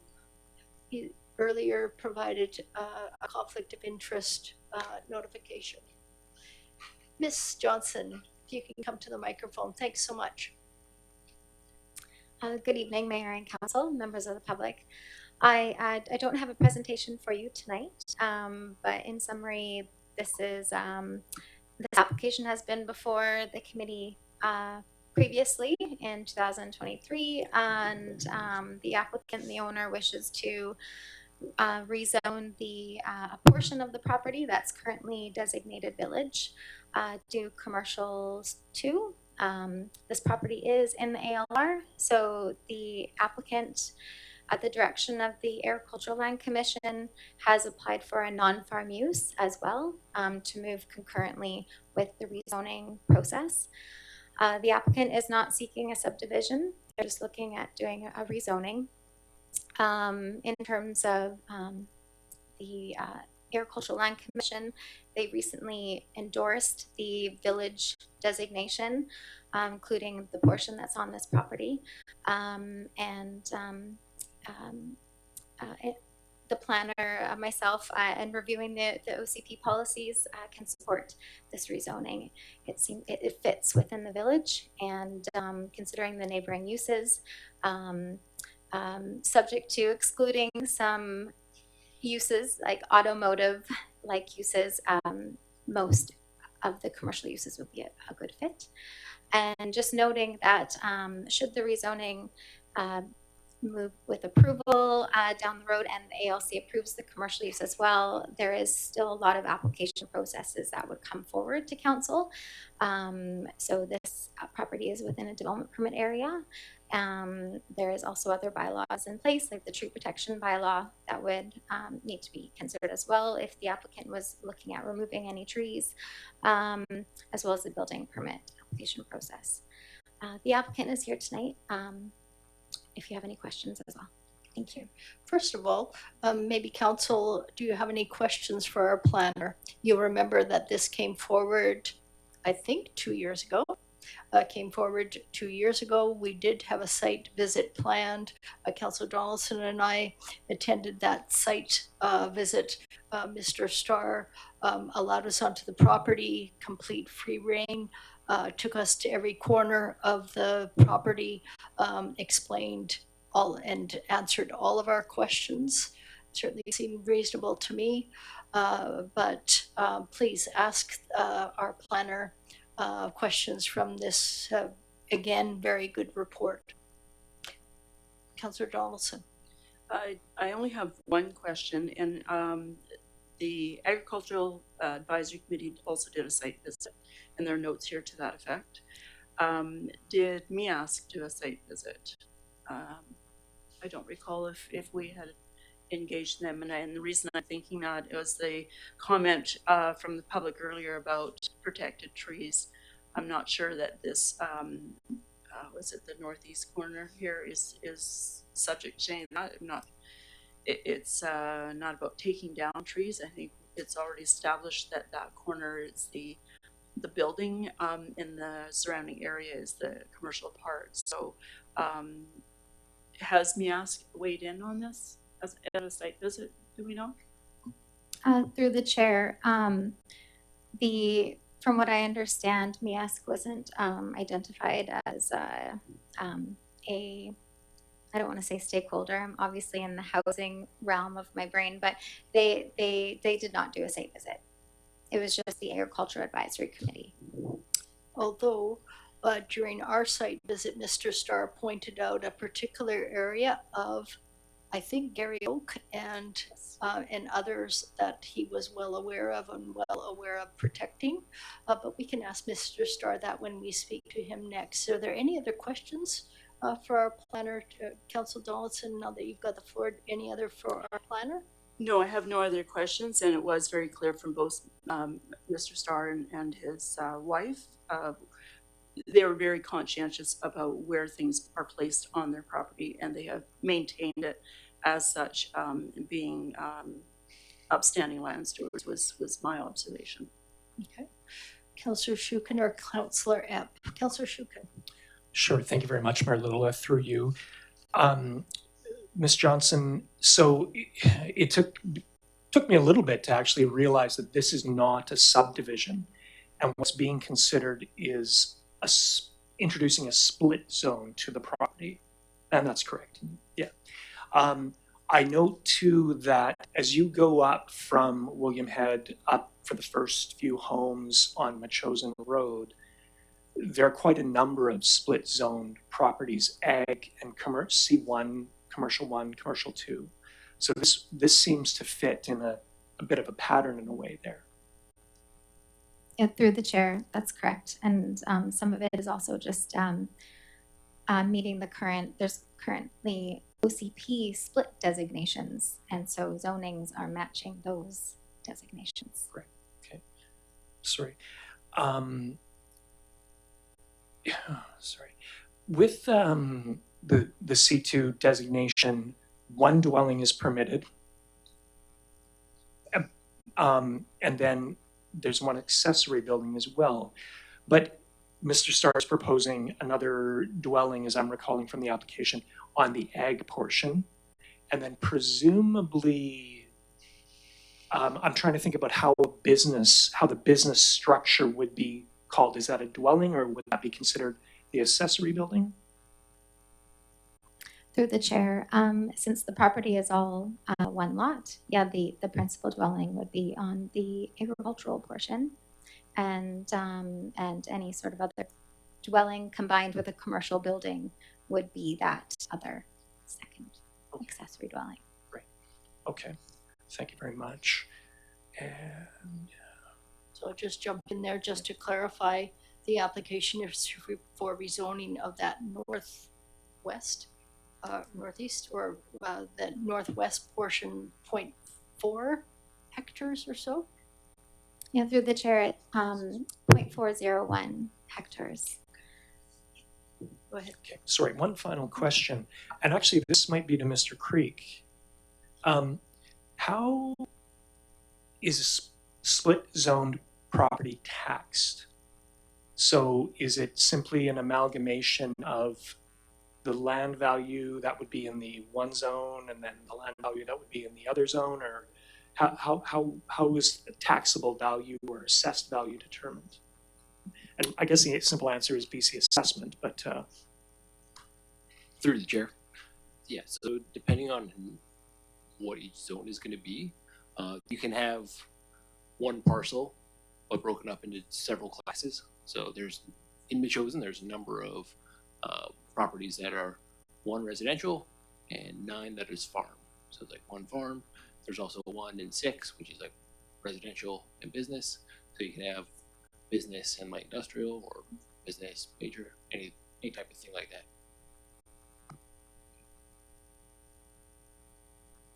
Okay. Yeah. And Councillor Rapp, did you have any questions for Ms. Johnson at this time? No, I'll save my comments for later. Okay. Okay. Thank you. Very clear report. Perhaps we could ask an invitation to Mr. Starr. Could you come to the microphone, Mr. Starr, and perhaps we could ask you some questions. Yeah, sorry to make you sit so long.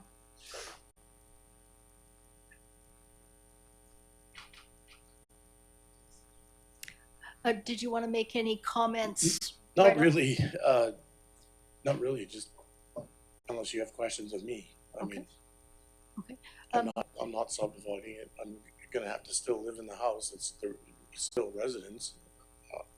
I'm gonna use the house later. I've gotta advertise a lease. Somebody's gotta propose something. Then I have to come to the hall and say, okay, what, is that appropriate? If somebody wants to have a veterinary clinic in there, say, okay, then they're gonna have to do renovations to make sure it's up to commercial code. And I'm gonna have to, still live in it until I can build a house or something down the hill. Sure.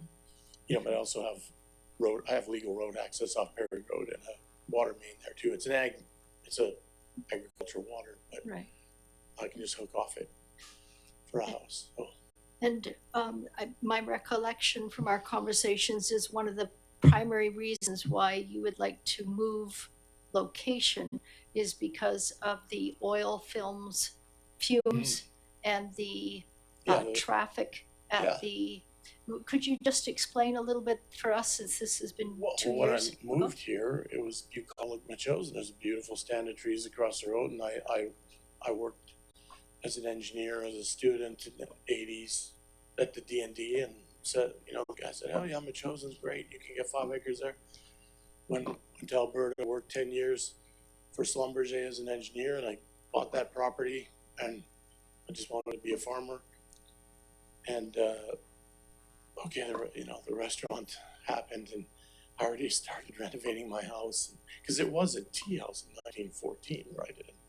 And I was gonna just renovate it, and I was certified organic. I grew potatoes, and now I grow garlic. And garlic's great, and that's what I want to do. I taught at Camosun engineering, but then I teach high school for the last 25 years, and I just want to farm and retire here, and that's what I wanted to do in my life. But the restaurant steadily got bigger, got more parking, more expansion, basement grew. I mean, it's in the letter there. I explained it all. And I just want peaceful enjoyment of my property, and I haven't had that. My wife and daughter are pretty upset living there just from the noise. Deliveries at 7 in the morning, if I don't complain about it, they'll start coming before 7 again. So, it's nobody else in Metchosin has a restaurant across the road from them, right? So it really has become the commercial area. So it's not a place to live there. Right. And as I understand, you can't open your windows during the No, summer. the upstairs, no. Well, maybe if there's nothing happening, it's like the restaurant's closed. Yeah, they're pumping the oil out of there. Yeah, there's trucks idling across the road from me constantly. There's constantly delivery trucks idling. So it's just not a happy place. Not my bucolic Metchosin, But down the hill's still pretty good. So, if I could live down there, and I think it's just there's a bluff too, so the noise and everything kind of just doesn't come down there. Okay. Who has questions for Mr. Starr? Councillor Shukin. Through you, Mayor Little. Mr. Starr, with the commercial side being connected to the agricultural side, right, have you given any thought to a business that could incorporate the ag portion? But I had to, I talked to lots of guys, like even the Smoke and Bones guys, because you could use the pig guy's pigs, and he could do the barbecue. Some slow food thing would be really good, because farm to table. But I can't even do any of that until I do this and then advertise and get somebody in there, right? But maybe the I don't want to take business away from the district, but maybe the nurse practitioner could set up an office there. It's the parking's there and everything, and yeah, you did mention that ride 2 your years horse ago. there. Go to. Yeah, you mentioned it a couple of years ago. Yeah. Of the opportunity for a medical office. Yeah. There. Okay. I'd be pretty quiet too. Yeah. Anybody else has any questions? Councillor Donaldson. Yeah, I don't have specific questions for Mr. Starr. He was very thorough when we did do the visit of the property, and there were lots of great ideas, and we'll see some of those here on page 54 of what the Ag Committee had also said that they would like to support, especially with our agricultural plan. And the other, I believe it's 4 other properties north of the community hall that all have agricultural type of businesses, with the exception of one, which is marine. And the properties behind, and they're just smaller portions, similar to the split zone of what's being proposed here. The remainder of those are agriculture. This particular property has a number of fruit trees on it as well, on the agricultural portion of it, and the garlic. But up around the house, again, there are ideas in our OCP, as well as recommendations from the Ag Committee for the types of retail, whether it's local food or food hub, similarly to what we saw in the agricultural tour of UBCM recently. Garden centers, livestock feed, all sorts of great opportunities that are listed, and it's very specific in the planner's report here, you know, not having things like a gas station and those types of things. That corner has, as we've heard constantly from our residents, become busier and busier, and with busyness there's more traffic, there's more people, there's more chatter. The restaurant itself at the cafe, it once upon a time was also in the agricultural ALR area, but citing that it was a village core, and we do have support here from the ALC specific for certain areas here that abut up against the ALR. This falls into that. So in looking forward, I would only like to stress that it's important for us to, or Mr. Starr, should the time come, to consider the variety of ag-related type of businesses that we could have there that would be complementary of the other businesses also that are here. So yeah, I just want to commend the family for the work that they have done. It's been a long haul. I do remember this came up many years ago, and here we are now with this particular family having endured drastic changes, but still wanted to stay on the property and be good stewards of the land. And down the hill, it was much quieter the day we were there too, and it was middle of the week. So,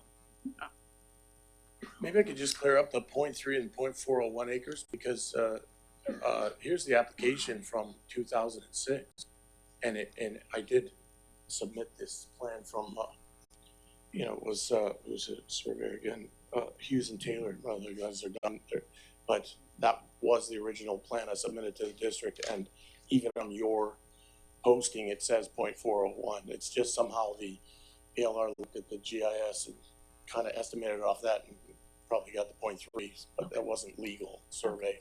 Right. So Yeah, thanks for pointing that out. okay. Councillor Epp.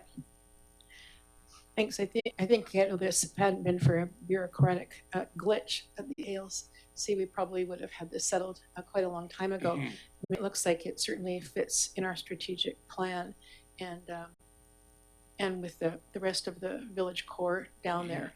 I would really, regardless of, I mean, I appreciate what the Ag Committee has said, but I would have a feed and farm supply store 10 minutes down the road. Yeah. I would.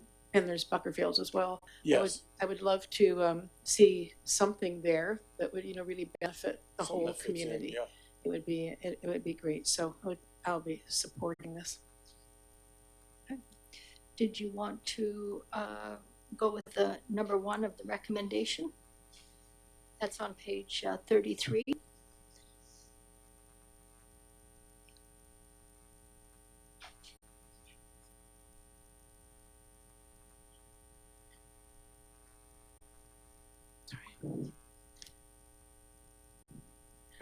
Sorry, I wonder if we might, there's a lot here in the recommendation, which I'm happy to move on as well. I wonder if we could get advice from Ms. Hanson. I've got advice, so we're going to go with number 1. Okay. And then we're going to do, if that passes, then we'll do the first reading, take a vote. We'll do a second reading and take a vote. Would that be suitable with the Deputy Corporate Officer? Sorry, just in looking at this, you can move and second all three options together. It's just, yeah. All at once? Yeah. Okay. Number 1, 2, and 3. Okay, do you need all three of them read out? Read all three out. Okay.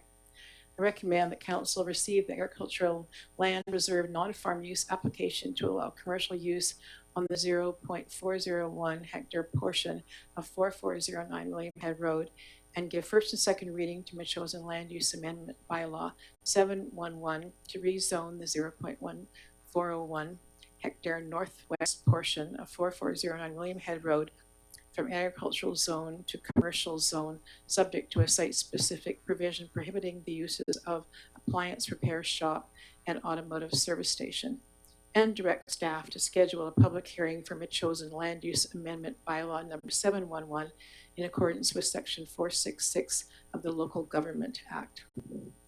Okay, so moved, seconded by Councillor Donaldson. Councillor Epp, did you want to make a comment regarding that? No. No? Councillor Donaldson? No comment. Okay. Councillor Shukin? Yeah, and so I will vote in favor of this. It certainly fits with our village, as noted by our planner. And actually, if you look at the Provincial Agricultural Land Commission of 1995, where Mr. Starr was highlighting concerns with the application across the road at the corner, it really does fit with the comments made by the Agricultural Land Commission, although they appreciated his concern. So it fits with their 1995 ruling as well, so we're being consistent. Any other comments? And I do want to thank Mr. Starr for his patience. He deserves a golden star for his patience on this. Okay, I'll call the question. All in favor? That's unanimous. Thank you. And then after the public hearing is closed, there'll be next steps regarding that. So thank you. Thank you, Mr. Starr. Okay.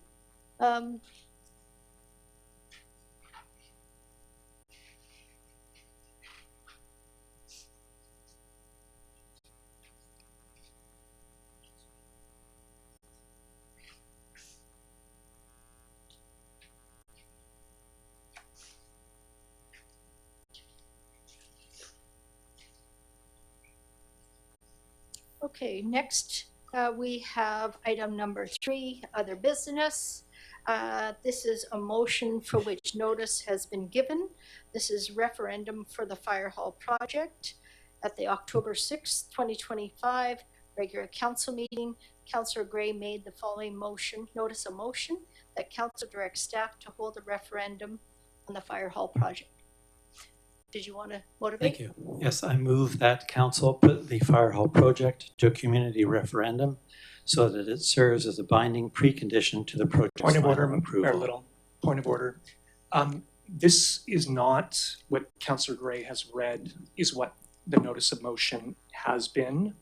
Sorry, was stated at the meeting, I forget when it was, and is in our package right now. So yeah, so that I will order that rule that is correct. Your notice of motion, Councillor Gray, on October 6th.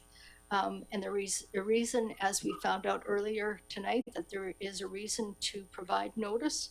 And the motion was that council directs staff to hold a referendum on the Fire Hall project.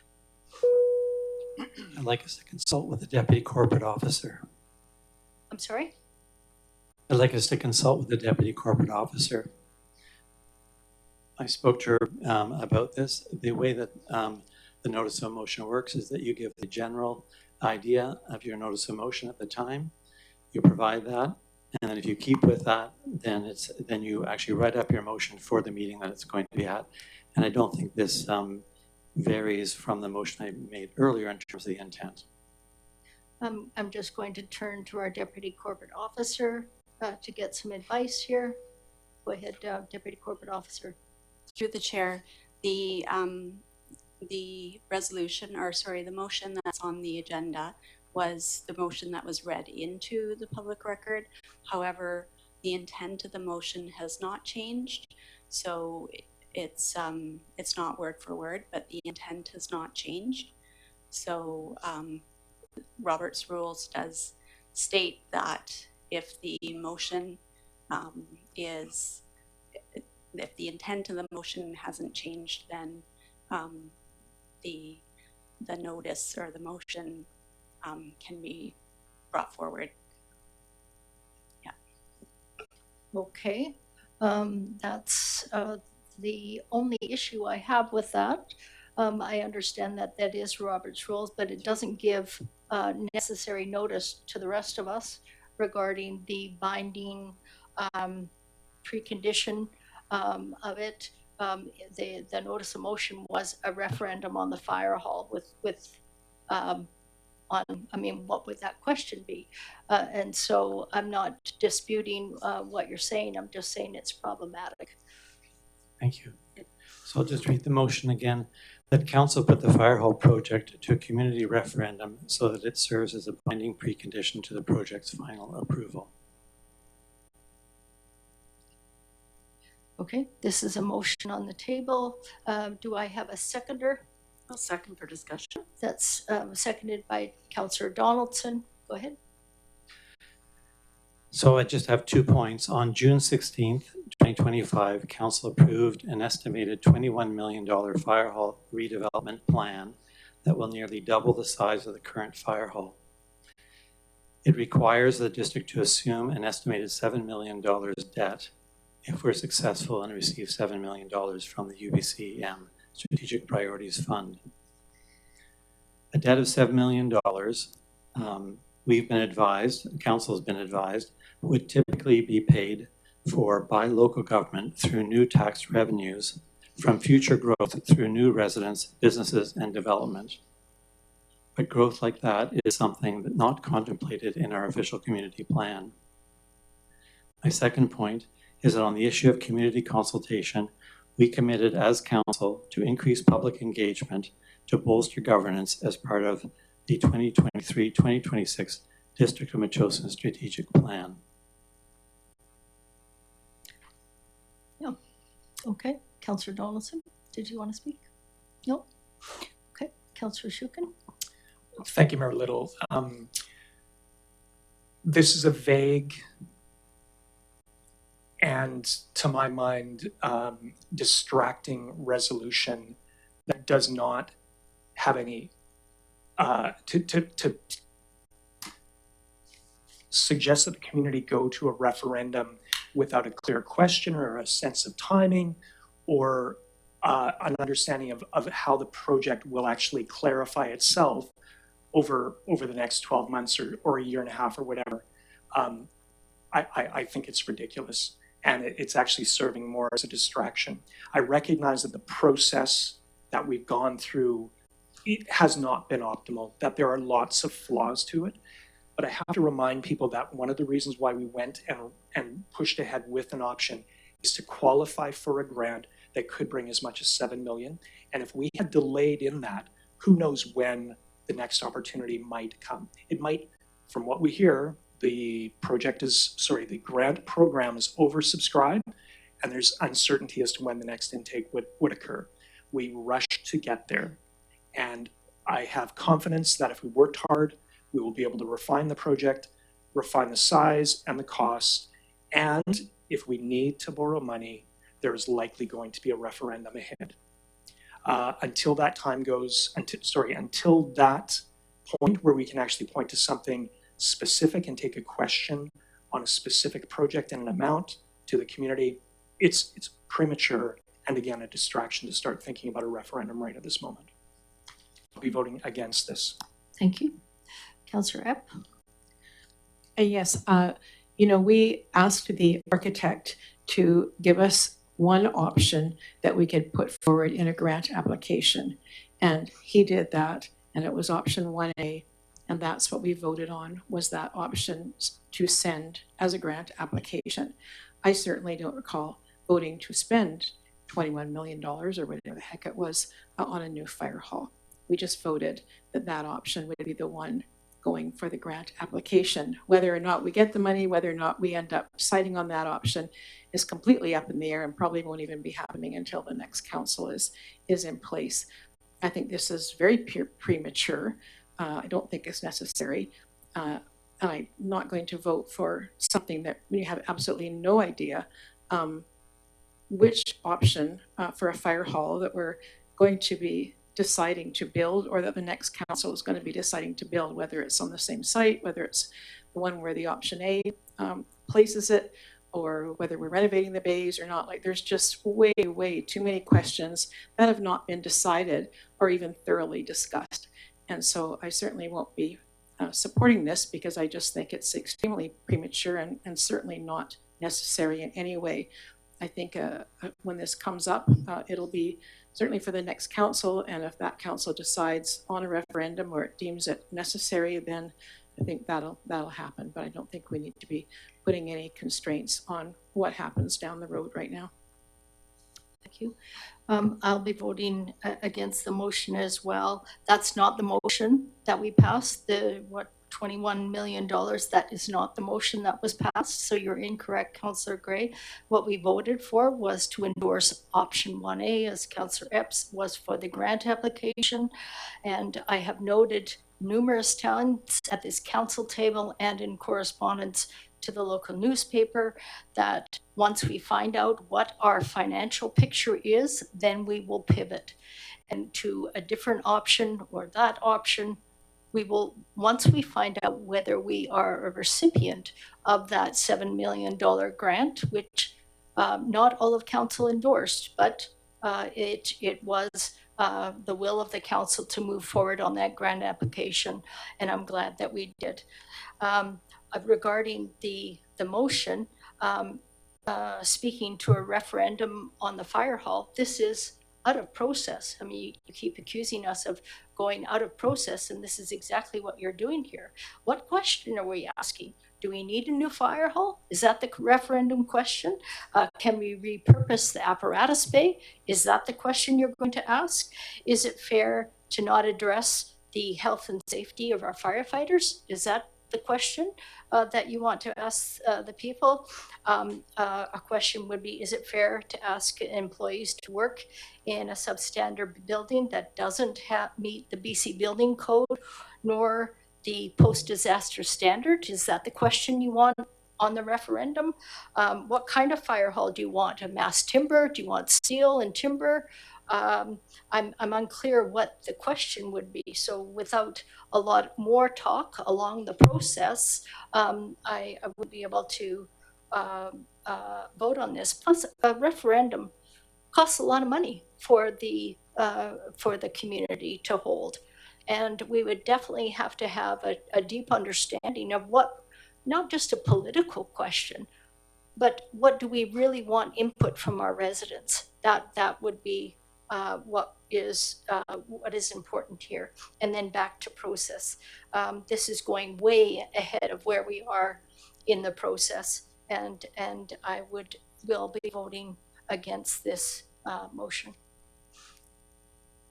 Councillor Donaldson. Thank you very much for all of your comments, actually, because every single one of them is something that has come up also out into our community, and similarly to other comments and discussions we've had this evening, there is a lot of uncertainty financially. We've had reports coming from the CFO about where we could get monies from. Nothing is absolute, but we could strip down our reserves. No one's saying we're going to, but these are different things that we have. We have the 2.4 plus the interest of the Community Buildings Fund that could be specific just to this one project, even though there are other needs in the community. We've not discussed that source of funding either. Not one person in the community or at this table has disagreed that we do need a new admin building. And with that, not one of you have ever said, including myself, that we want our volunteers or our staff working in an unsafe building. So we're unanimous on those sorts of things. And you're absolutely right. Process has been skewed numerous times in a lot of different things that we've done. Some things we're learning from, some things not. Without getting into the details of those and rehashing all that we already know, the Fire Hall Steering Committee, for the last since before, or since the grant discussions, has been waiting for recommendation from this council of what is the next step. So as we sit here, we still don't have that. The last meeting, we learned some things without background. There's going to be an open house. It's going to be on November 12th. None of that's been discussed at that committee. So yes, we have lots of missteps still, or lack of communication or direction perhaps. And at some point we may end up having a referendum if this is going to be, this is a significant topic in our community. This is a significant investment in and of itself, our community, as so many other things are, not to understate any of the others. So lots of different things that we need to uncover. We have not, even at the committee, the steering committee, discussed any of the drawings or the space analysis of those drawings. That got intercepted because we got talking about grants. So everything's kind of in flux. Process has been interrupted greatly, and the community is worried. I'm hearing constantly of concerns and questions I can't even answer because there isn't direction. So back to this motion, there are a lot of things that are amiss. Have we committed to 21 million? I don't know. We haven't made a motion on it, but it's out there.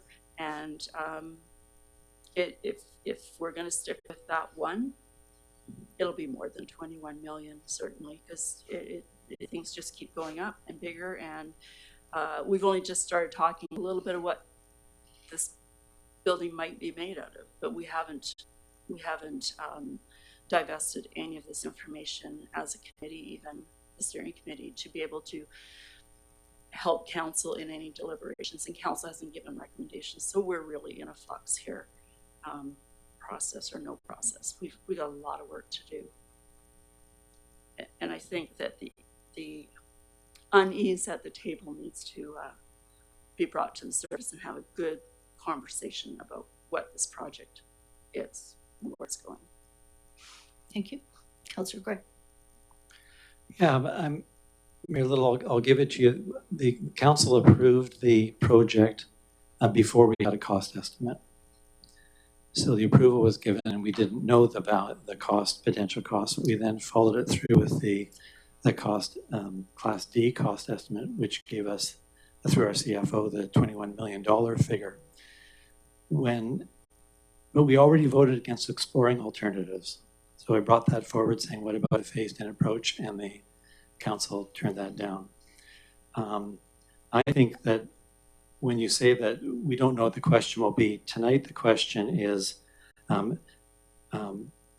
will we have the residents, will the residents have the opportunity to have their say? And I think at the moment, I share Councillor Donaldson's concern. The community is in quite an uproar over recent decisions, and I think we need to settle things down and respectfully ask our community, give them the opportunity to weigh the merits of the selected project and make a decision when the time comes. This isn't about delaying the project. This is simply just something along the way. You talked about the health and safety, and when I put forward a motion to say, can we take care of the health and safety issues, council voted it down. So it's not that we don't want to see these things happen, but rather bring forward a project, whatever it is, and get the community's input. We have nothing to lose except democracy.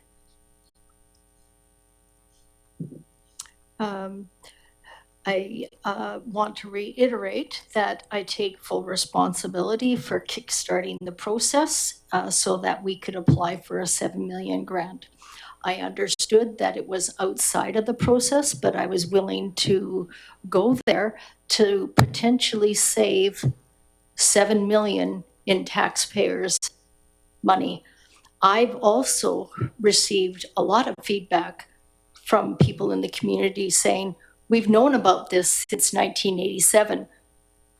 Why aren't you building it tomorrow? Why aren't shovels in the ground tomorrow? We heard from Shiano First Nation Chief Chips say, get it done tomorrow, get it done yesterday. So I also have received a lot of comments from residents in the community that recognize we need to upgrade our new fire hall.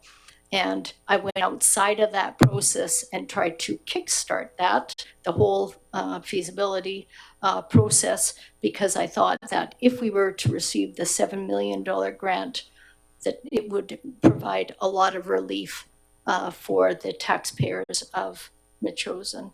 I've already taken responsibility for that, and I'm hoping we can get back onto the process. I know that the CAO has met with the chair of the Fire Hall Steering Committee, as well as the JDA architects, and he will have a report soon on that. As well as promised, we are having an open house on November 12th.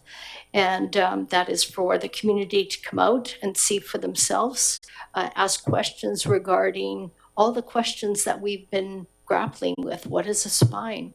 Why do you need a decontamination area? Why do the boots and the gear need to be separated from the engines? Why do you need an administration building at all? Why can't you just have a portable? And all of these questions will be answered at this meeting if there isn't sufficient time or sufficient time for residents to give their concerns, their questions. We'll hold another open house. We'll have multiple opportunities for engagement along the way. And so we are in the process. The CAO will be giving a report in some time on what is that timeline. But this notice of motion on a question on the referendum for the fire hall, I can't support as it is here. Perhaps at a future time I could, but definitely not in the process stage that we're at, but in the format it's in right now. Thank you. Councillor Gray. And I wasn't there, but I understand the CEO reported to the Fire Hall Steering Committee that the grant application results will be known next August. Is there a plan that we might be working between now and next August on alternatives or other options in the event we don't receive the grant? I think we'll have to talk about that. It'll be talked about with the CAO and the Fire Hall Steering Committee. We were told by the granting agencies that if we are successful, any of the costs that are incurred from the time the grant was submitted to the time at the end of the grant, we will be able to recuperate. And so there is things that we can do that we need to do anyways, regardless of what build. We still need to complete some of the site assessment. We need to have a discussion with the fire chief and the Fire Hall Steering Committee regarding the actual needs of the committee, and do we want a third-party independent assessment of those needs? There's lots of questions and a lot we can do between now and August of next year. Councillor Shukin.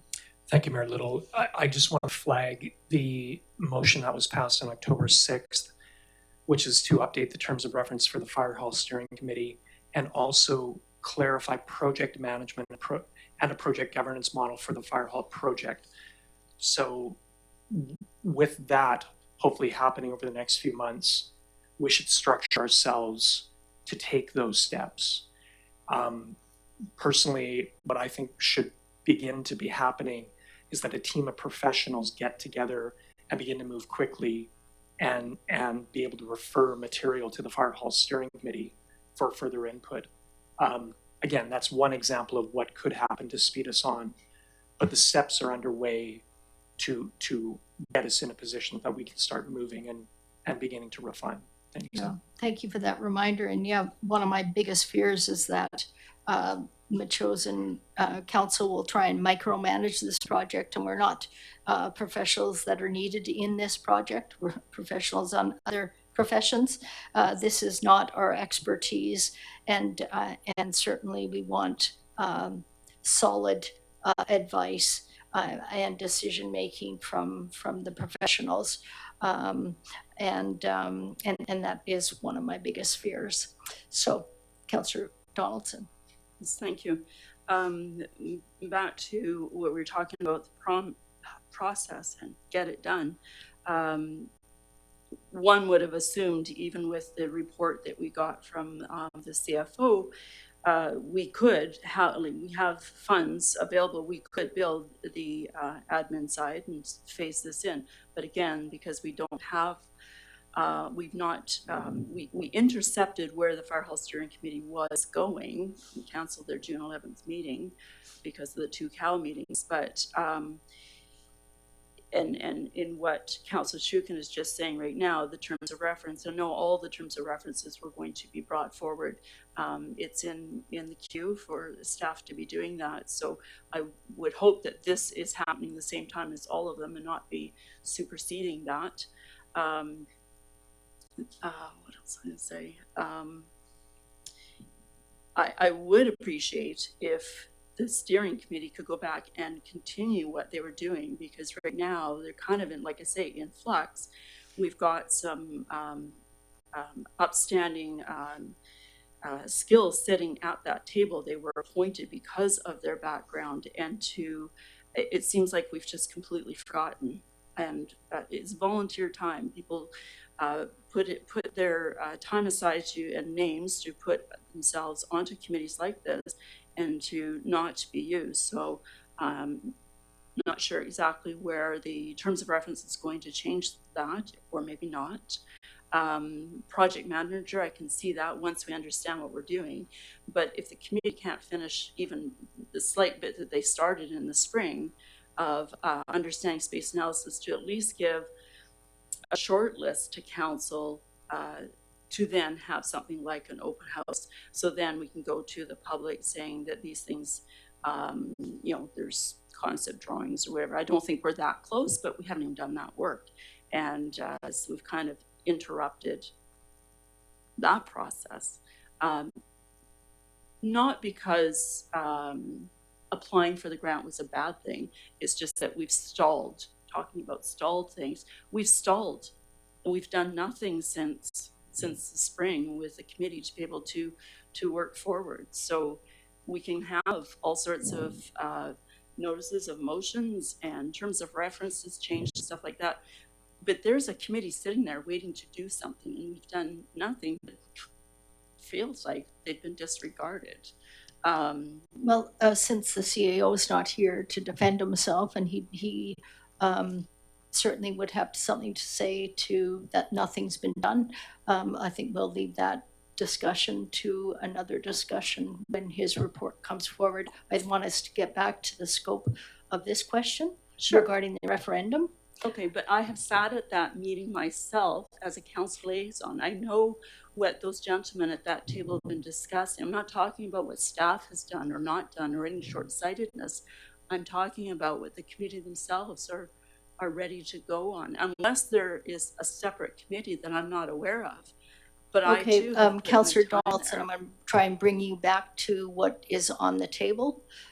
This is a vote on directing the staff to hold a referendum. Did you want to speak to that, or shall I call the vote? Nope. Okay. Councillor Gray? You were saying that you've received lots of support for the option under consideration. I think it's likewise, we're hearing people who are anxious about the project and the finances. And I don't think we should be worried about going to the people. I'm not worried about going to the people.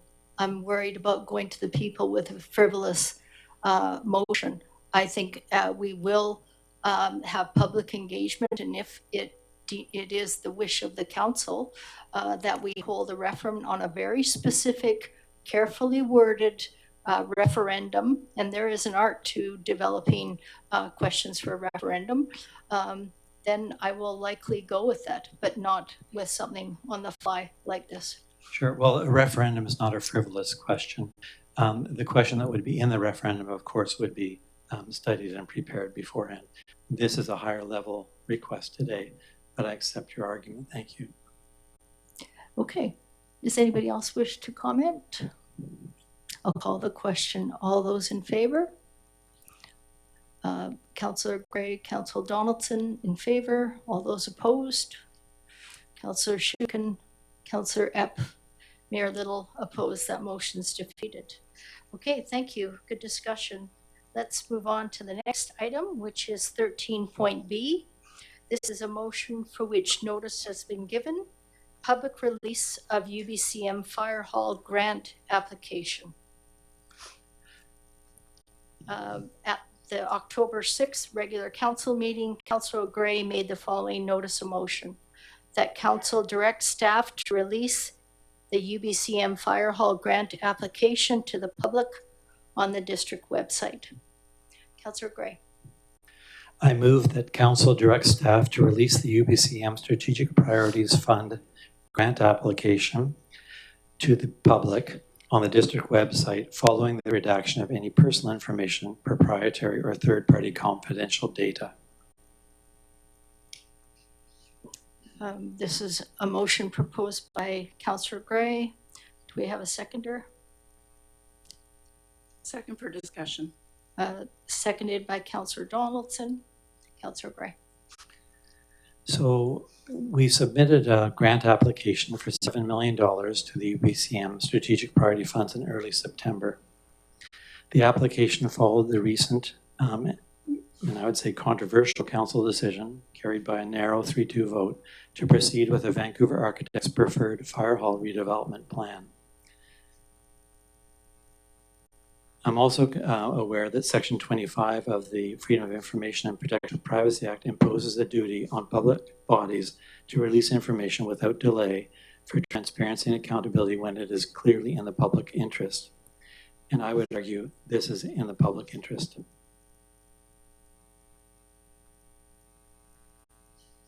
Okay, thank you. Councillor Donaldson.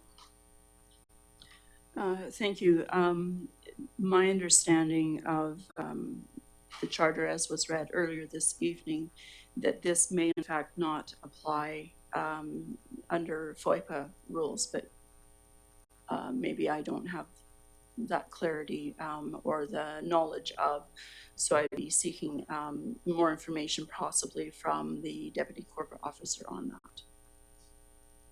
Okay. I'm going to turn to our Deputy Corporate Officer and ask her to comment on, is this a Freedom of Information Privacy Protection Act type of document? If you could comment on that. Through the chair. Typically, the grant applications prior to a decision being made are not made public. There are provisions in the Act, Section 17, I believe, Section 17D, that speak to disclosure that may be harmful to the public body if it's prematurely released.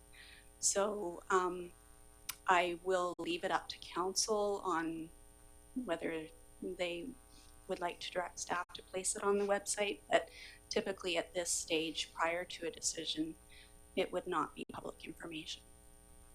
I'd have to look through the Act a little bit more. And Section 25 of the Act, through the chair, is related to information that could be public health concern to, so mainly it's related to public health or safety of the public. Okay, thank you. Councillor Shukin. Thank you, Mayor Little. I think the most important thing in terms of the grant application package is that it support the grant itself, that it do the job of winning us the day in terms of the UBCM committee and the provincial officials that are going to be reviewing that. This may be speculation on my part, but I don't believe that a release of that information is going to be done for the purposes and the information used for the purposes of helping us advance our application and advance the interest of getting that grant. I actually suspect it's going to be used quite the opposite, to harm our interests. And I've heard rumblings in the community that people, if they get information, are actively going to be campaigning against the fire hall. So there's, Ms. Hanson mentioned the, maybe it's not stated in this way, but a release of information may harm your position. Well, I think there's a very good chance of that in this case. This is not something I will be supporting. One of the mechanics, or one of the things I want to just pass on, is when we met with the UBCM officials, they were speculating on the potential of a grant decisions being released in August. But I don't really think they knew at that point. There's a chance maybe it could come before, could come later. So I just don't think that there's any, we're not sure. We're not sure when a grant application is going to come. But at the same time, back to my point, the most important thing that grant has to do right now is win us the money.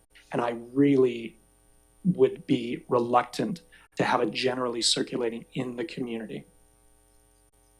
Okay, thank you. Councillor Epp. As we heard from two members of the public earlier tonight, that the UBCM does not release the grant applications to the public. Once a decision is made on the applications, I understand they probably can be, but I don't know that we would want to go against a UBCM policy on that. They obviously have reasons for that, and it is, there is financial risk of it being made public. Other communities can look at it. They can, if we got the grant, they might see something in there they figure they could challenge. They could take information off of it. I just, I really don't know why we would do that, why there's any real reason to do that. The grant is gone. It's been applied for, and we'll find out whether we get it or not. Thank you. As stated, at the District of Metchosin and other municipalities, grants in their final form that have been sent out are not normally listed on the public website nor given to the community for many reasons. Some of the information could be confidential. There were certainly letters of support with information that was definitely confidential. Those people didn't know that their information would be placed on a website. It definitely could harm the interests of the district and have a negative impact on the grant application. And we certainly don't want it to harm the interests of Metchosin. And sort of a practical question, why would we want to put our information on the website to our competitors who may be applying for other grants?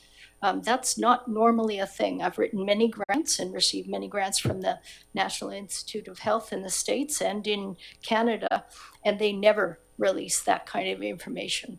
They release synopsis, but they don't release whole grant applications. We also may want to apply for other grants and take snippets from those grants, that grant for others. Why would we want to publish that? And then actually, I think it really needs to be said. In fact, Councillor Gray, you've already released this in an unauthorized release to some of your friends, and that's how it's out there in the community. So I think this notice of motion is trying to cover up what you've already done, and we actually have received 2 threats to the staff that people that have received that grant are going to go to the ALC and to UBCM and lobby against this. So I can't imagine that their intentions and your intention for releasing the grant unauthorized is anything less than nefarious. So I won't be. Point of order, Mayor releasing. Little. I just want to caution you about language and Okay. intent and. Thank you. Yeah. Anyways, my conclusion is that this is not a good idea. It's definitely not what we've done in the past, and I don't think we should do it in the future. And we received information from our deputy corporate officer that typically we, according to section 17B, we wouldn't normally disclose this information.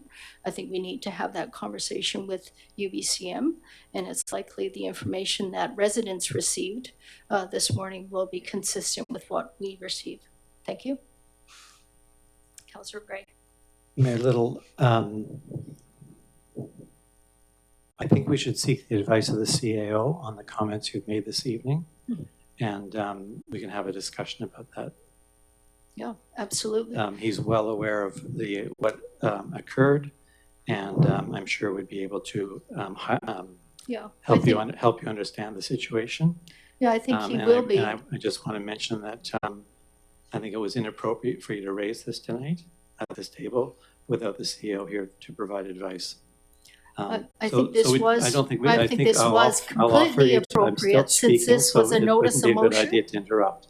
This was a notice of I just motion, want to Councillor finish to Gray. say You're that asking it to be released. You've already done that. I think it's perfectly clear and perfectly warranted. those are decisions you can make. I think Councillor Shukin's offered his thoughts to you. I'd be careful taking that any further. Thank you. Well, the cat's out of the bag. I mean, the other people that received the grant from you know that they've received it, and obviously other members of the community have heard that the grant is available in the community, and it shouldn't have been. That was an unauthorized release. I'm just going to say one more time, I think there's a certain decorum around the table that must be kept, and the issues we're discussing are confidential, and the CEO's involved in that question, and I think he should be here to defend himself. They're not, this wasn't discussed at an in-camera meeting. These aren't confidential. You released it unauthorized. I'm not sure that that's an accurate portrayal of what occurred. Did someone authorize you to release this? I'm not going to carry on the conversation without seeking the advice of the CEO in terms of confidentiality and other issues. Okay. Councillor Donaldson. Thank you, Mayor Little. Back to my question for input from the Deputy Corporate Officer. I just want to say I appreciate this information, and in the history I know of this, not this council, but at this table, business of grants, they have not been shared with the exception of one last year. Wasn't a council grant, but it was a grant of a group, which I would suggest going forward that no grants be shared. If we're going to do one, we should do all, not share the details of those grants. So I do appreciate what Ms. Hanson has provided us tonight. That gives me more knowledge of how I can vote on these sorts of things. And again, to what you had said, we have all different sizes of grants. This very large $7 million one, just under 1 million for the gym, and many smaller ones that we've done for the fire hall, and smaller again for some other applications. But we really do need to follow a policy that no grants, if we're going to follow this, that it'd be very consistent. So I just want to say that I'm appreciative of what staff has brought forward tonight, because that does help myself in making a decision. Thank you. I don't remember an occasion where we have released a full grant. Yes, actually it was the Chosen Grown Society grant that got printed in the agenda and was debated at the table about a year ago. Okay, we can ask for clarification regarding that. Thank you. Councillor Gray. The public can look at the grant application online in terms of the questions that are asked, and I don't know that there's anything confidential in the document. If you look at the questions that are being asked of the district and the responses that would have been given. The motion includes a redaction of personal information, proprietary or third-party confidential data. Okay, so with that, I'll call the question. All those in favor? Councillor Gray in favor. All those opposed? Councillor Shukin, Councillor Epp, Mayor Little, Councillor Donaldson opposed. Thank you. Okay, with that, we have it's 9:31. We don't have any time for questions.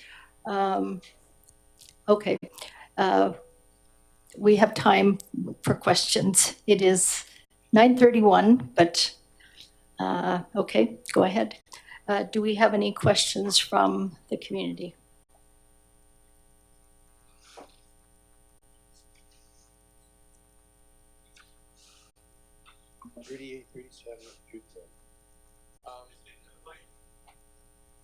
Oh.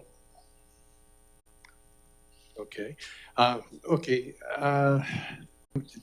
My question is entirely different than what I was going to talk about.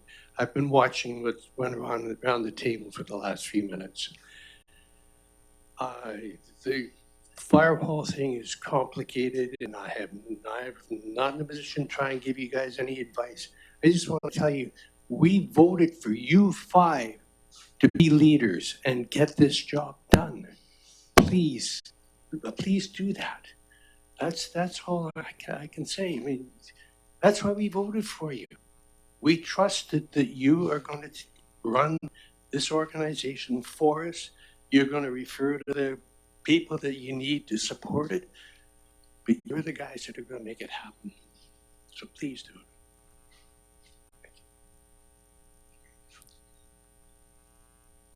Hello, everybody. Don Plank, 4347 Metchosin Road. Let's bring this down a little bit. One of the things that really irks me is when I find that I'm very ignorant of something.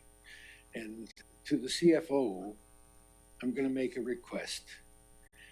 If you could please, if the society has given to this district information, I was not aware of it, and that means I'm ignorant of some things.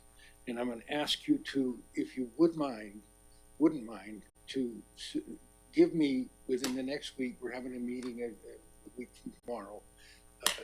Any and all documents that were given to you about this tax issue from the society, so that I can address that. And if the society is wrong, then they damn well better admit it. And I'm part of that society, and I acknowledge that we've got to do the right thing also. So thank you, people. Councillor Epp? Yeah, I just wanted to say that it seems like there's a real confusion, at least for you, about, like, I know when you sent your email, I actually didn't really understand it until where you were coming from until tonight. And now I realize that, you think that, the property's owned by the district, and that's not it? Okay. No, that's okay. But anyway, there's just a confusion about why you should, to me, be paying taxes at all, because it's in trust for the citizens of Metchosin, right? And but then on the document, it's owned by the 3 trustees. It says fee simple, and it gives the names of the trustees in trust. So I think that seems to be where it is a very confusing issue about, because if it indeed would, if legally it would be deemed that the trust means that citizen Metchosin is on it, well, maybe then you shouldn't be getting tax notices. But then if it means something different, and obviously in the past, the society has thought that, yes, they, were the tax, that was the right thing because they got the, the full tax exemption, right? So it just seems like perhaps you could even get together with Mr. Creek and maybe, and just try to sort that out. So for everybody's clarity on that. As usual, all volunteers are not experts. We just We just try and do the best we can. And Councillor Speaker. if this society has been giving information on the tax exemption thing to the district, then the district believes they're the taxpayers. When everything I've read, including that old 1888 document, doesn't mention society at all. It mentions the residents. And it's old language because in 1888, we didn't have all this stuff we have. We had jargon like you wouldn't believe, the people of the first part, people of the second part. But the main thing is that if we're at cross purposes because we're ignorant of what's really going on, then we've got to change that. And thank you. Thank you. Mr. Plank, I would also encourage members of the Metchosin Hall Committee to meet with me. It's just an olive branch. I wanted to explain what had happened. I wanted to go over some of the figures that we had, like I've done with the motorcycle club, like I've done with the church. They've explained how the church has explained how maybe they underreported something, or they made a mistake. And I offered my apology for the way this had been communicated, and I've asked them to come to the grant and aid. So I still extend the invitation to either you or other members of the Hall Society to meet with me, and Mr. Creek and Councillor Shukin has been meeting with us as well. But you don't have to. I didn't say you have to meet with me. It's just an olive branch. It's just an invitation. Okay. First of all, we're having this meeting, the society. It's not a committee or anything else. It's the society. We'll be having a meeting a week from tomorrow. And after that meeting, hopefully everything will be addressed and clarified for all parties at the society so that they can make a decision on that. I'm happy to meet with any individual in this room alone without any implication that it's the society meeting with the district. And when the CFO gets involved and another councillor gets involved, then the appearance of evil shows up. I'm not saying there's evil in this. I see your concerns. Okay, so certainly you and I can meet. Wait, I'm just not quite finished. I want to clarify, there's no evil in this district. It's just an old saying my Mormon friends used to say, it's not just evil, it's the appearance of evil. Well, it's not just the big thing, it's the appearance of it being something else. And so that's what I personally am trying to avoid. Thank you. Okay, thank you for that. I hear you. You're more than welcome to meet with me alone, or with Jeffrey Creek alone, or with Councillor Shukin alone. That's absolutely fine.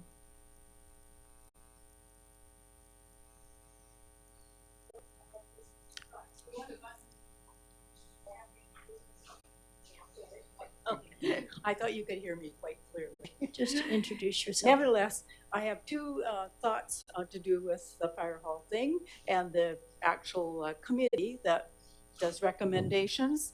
You know, I've had some of them build our house, and I would say that they could build anything and look at the fire hall and give you a really good report. Not an architect, an actual builder who has built for some of people we won't even talk about that live in Metchosin. And secondly, I would like to know, is this fire hall that we were planning to build, is that where the fire hall is now? Or is this the Lombard property you people are acquiring, you know, for the tax write-off for Lombard people? So why are we acquiring the Lombard property at the cement factory? I asked Mr. Shukin 6 months ago and he went, so is this a secret of some sort? Is that where the fire hall is going? Is that the point of acquiring Lombard property? Is anyone ever going to give me an answer? I'll give you an answer. The plans, and there have been absolutely no discussion except for members of the public and former council members. There's no proposal to put the fire hall at the Lombard property. That makes absolutely no sense. So A little why tiny are road. we acquiring a Lombard property? So the Lombard property, yet again, there's another conversation that we've been having in camera. No decisions have been made, and I cannot talk about the Lombard property acquisition or any other matters that are dealt with in camera. I think the Lombard property should be talked in the public. It's what? highly contaminated. It's always been contaminated.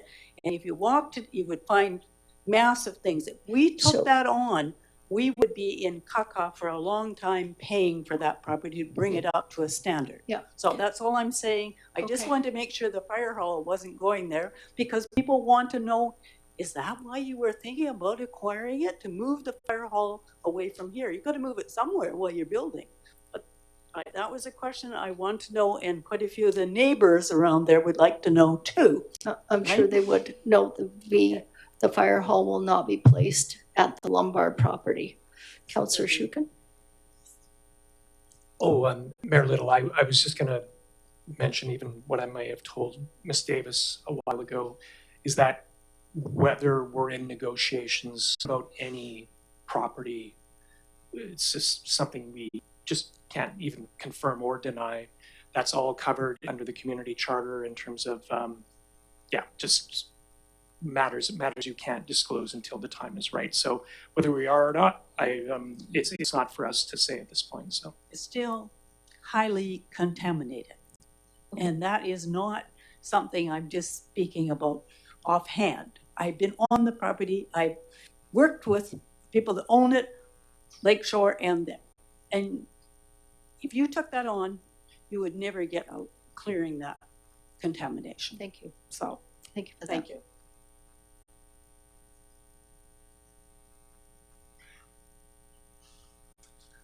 Good evening, Mayor and Council. Klaus Cryer, Liberty Drive. Allow me to ask a follow-up question to some of the earlier discussions, and I'll tell you why I'm asking the question. This concerns the Firewall Steering Committee and the terms of reference. We heard earlier that the wheels aren't spinning, they're not turning at all. So is there a timeline for getting that all together and getting that back up and running again? And the reason I ask the question is that we have a window of opportunity right now between today and whenever the grant is announced. And I would hate to see, and I'm sure the chief would hate to see us wasting this time. There is a lot of work to be done. As we heard and as I've read, the project does have a few issues that need to be addressed, and we've now have a window of an opportunity to do that. When can we start? Okay, thank you. Unfortunately, our CAO has been away last week on a course, and he recently had a death in the family, so he's not with us tonight. I know that he is bringing forward information regarding the notice or the motions that were put forward regarding the timeline and the terms of reference. And I would just say as soon as possible. We do understand, and it was clarified when we spoke to the administrators of the grant. They encouraged us to continue along in the process, knowing that if we were to receive the grant, we would be reimbursed for those costs. And so I agree with you 100% that we shouldn't waste this next year. It would be a lost opportunity. And I think that's what we've also heard from other members when I've spoke one-on-one with some of the members on the Fire Hall Steering Committee. I take your point. Okay, thank you.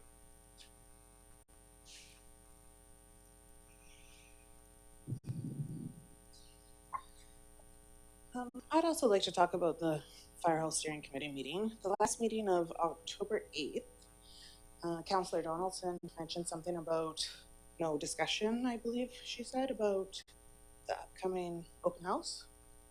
Is that correct? No? Can you correct me then, please, so I can speak properly? I don't recall saying that at that meeting. No, tonight.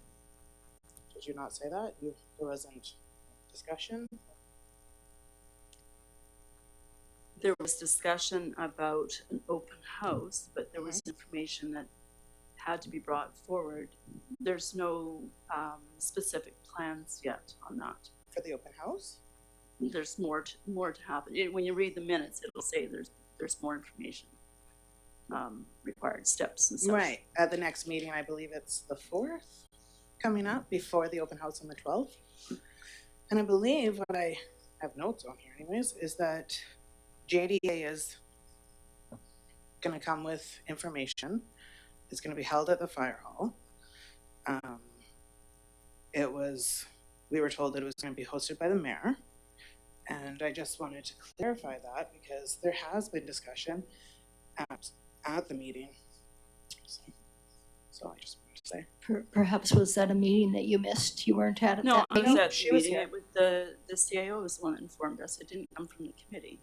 Okay, Yeah, so that's we're true. talking about the same meeting, and the resident is saying that she did hear information at that meeting regarding the. The resident wasn't at the meeting, I don't believe. At that one. At the October 8th? I was. There was 5 of us there actually as residents. And Okay, so there was 3 people missing from the table. Okay, so we'll take everybody's word that they were at that meeting, and there was some information. Was there another question, Tamara, besides wanting to clarify that there was information given at the Fire Hall Steering Committee meeting regarding the fire hall and regarding the fire hall open house, and it was discussed? No, I think I'll leave it at that. Okay. Thanks, Councillor Gray. Yeah, we did discuss this at the finance meeting last week, and I think what we heard was that what Tamara's just described, Councillor Donaldson reported to council. What was missing was the purpose of the meeting, and I think Mayor Lilly responded that the Fire Hall Steering Committee would work on that and report back to us on the purpose of the meeting. I think what the CIO wanted to know from the Fire Hall Steering Committee is what you'd like to see in an open house, since we have committed to holding public engagement. They're the people that are firefighters or in builders. What kind of questions can we anticipate? What would you like to see at an open house? It's a very simple question. And I suspect, I wasn't at the Fire Hall Steering Committee meeting, but I suspect that was the conversation. I don't know, what is your? That was my take on it as well. And also it was asked by a member of the committee if who was going to bring the information. Was it the steering committee bringing the information, or was it JDA bringing the information? And it was clarified that it was JDA who was bringing all the information to the open house. Right. And also there would be, if the Fire Hall Steering Committee members are there may be questions from the community to a builder, to a firefighter. It was encouraged, I'm sorry to cut you off. Yeah. It was encouraged actually for the committee to be at that meeting. Okay. At the open house. Okay. Thank you. Thanks. Okay.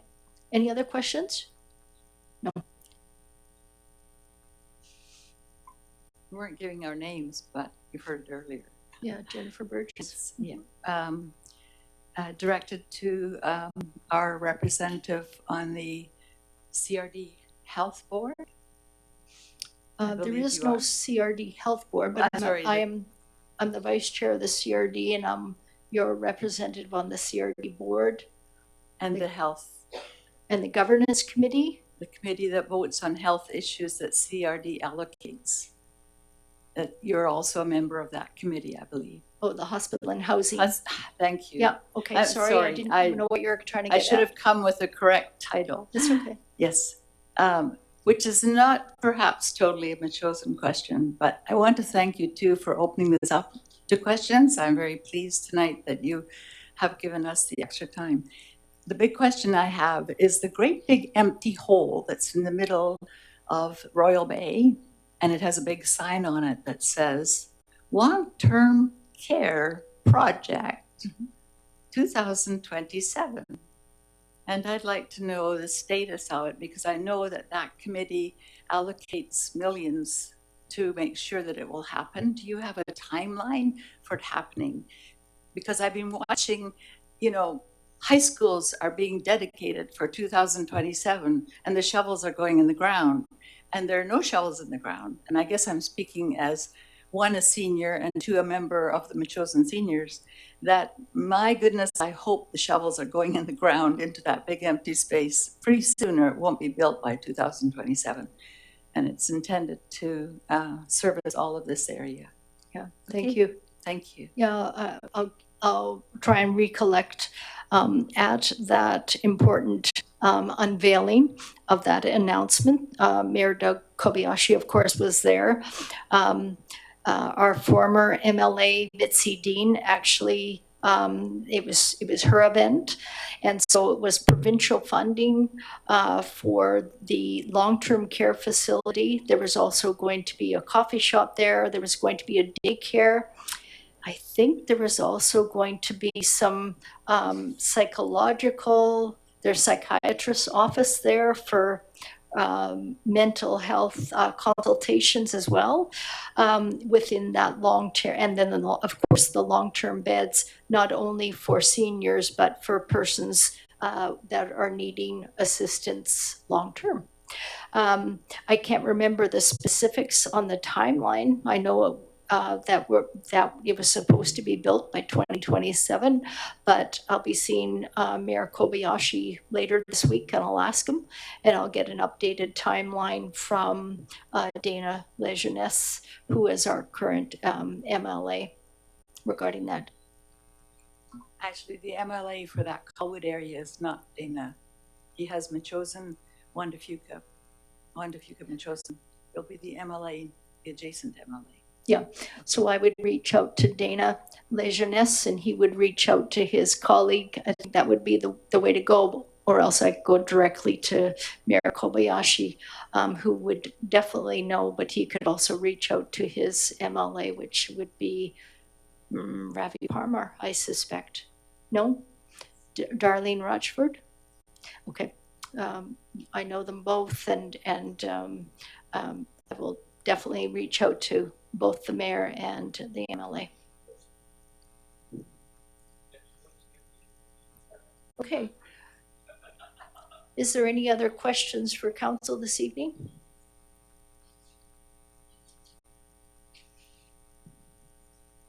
Okay, if not, I'll take a motion to adjourn. Moved by Councillor Epps, seconded by Councillor Donaldson. All in favor? Opposed? Carried. Thank you.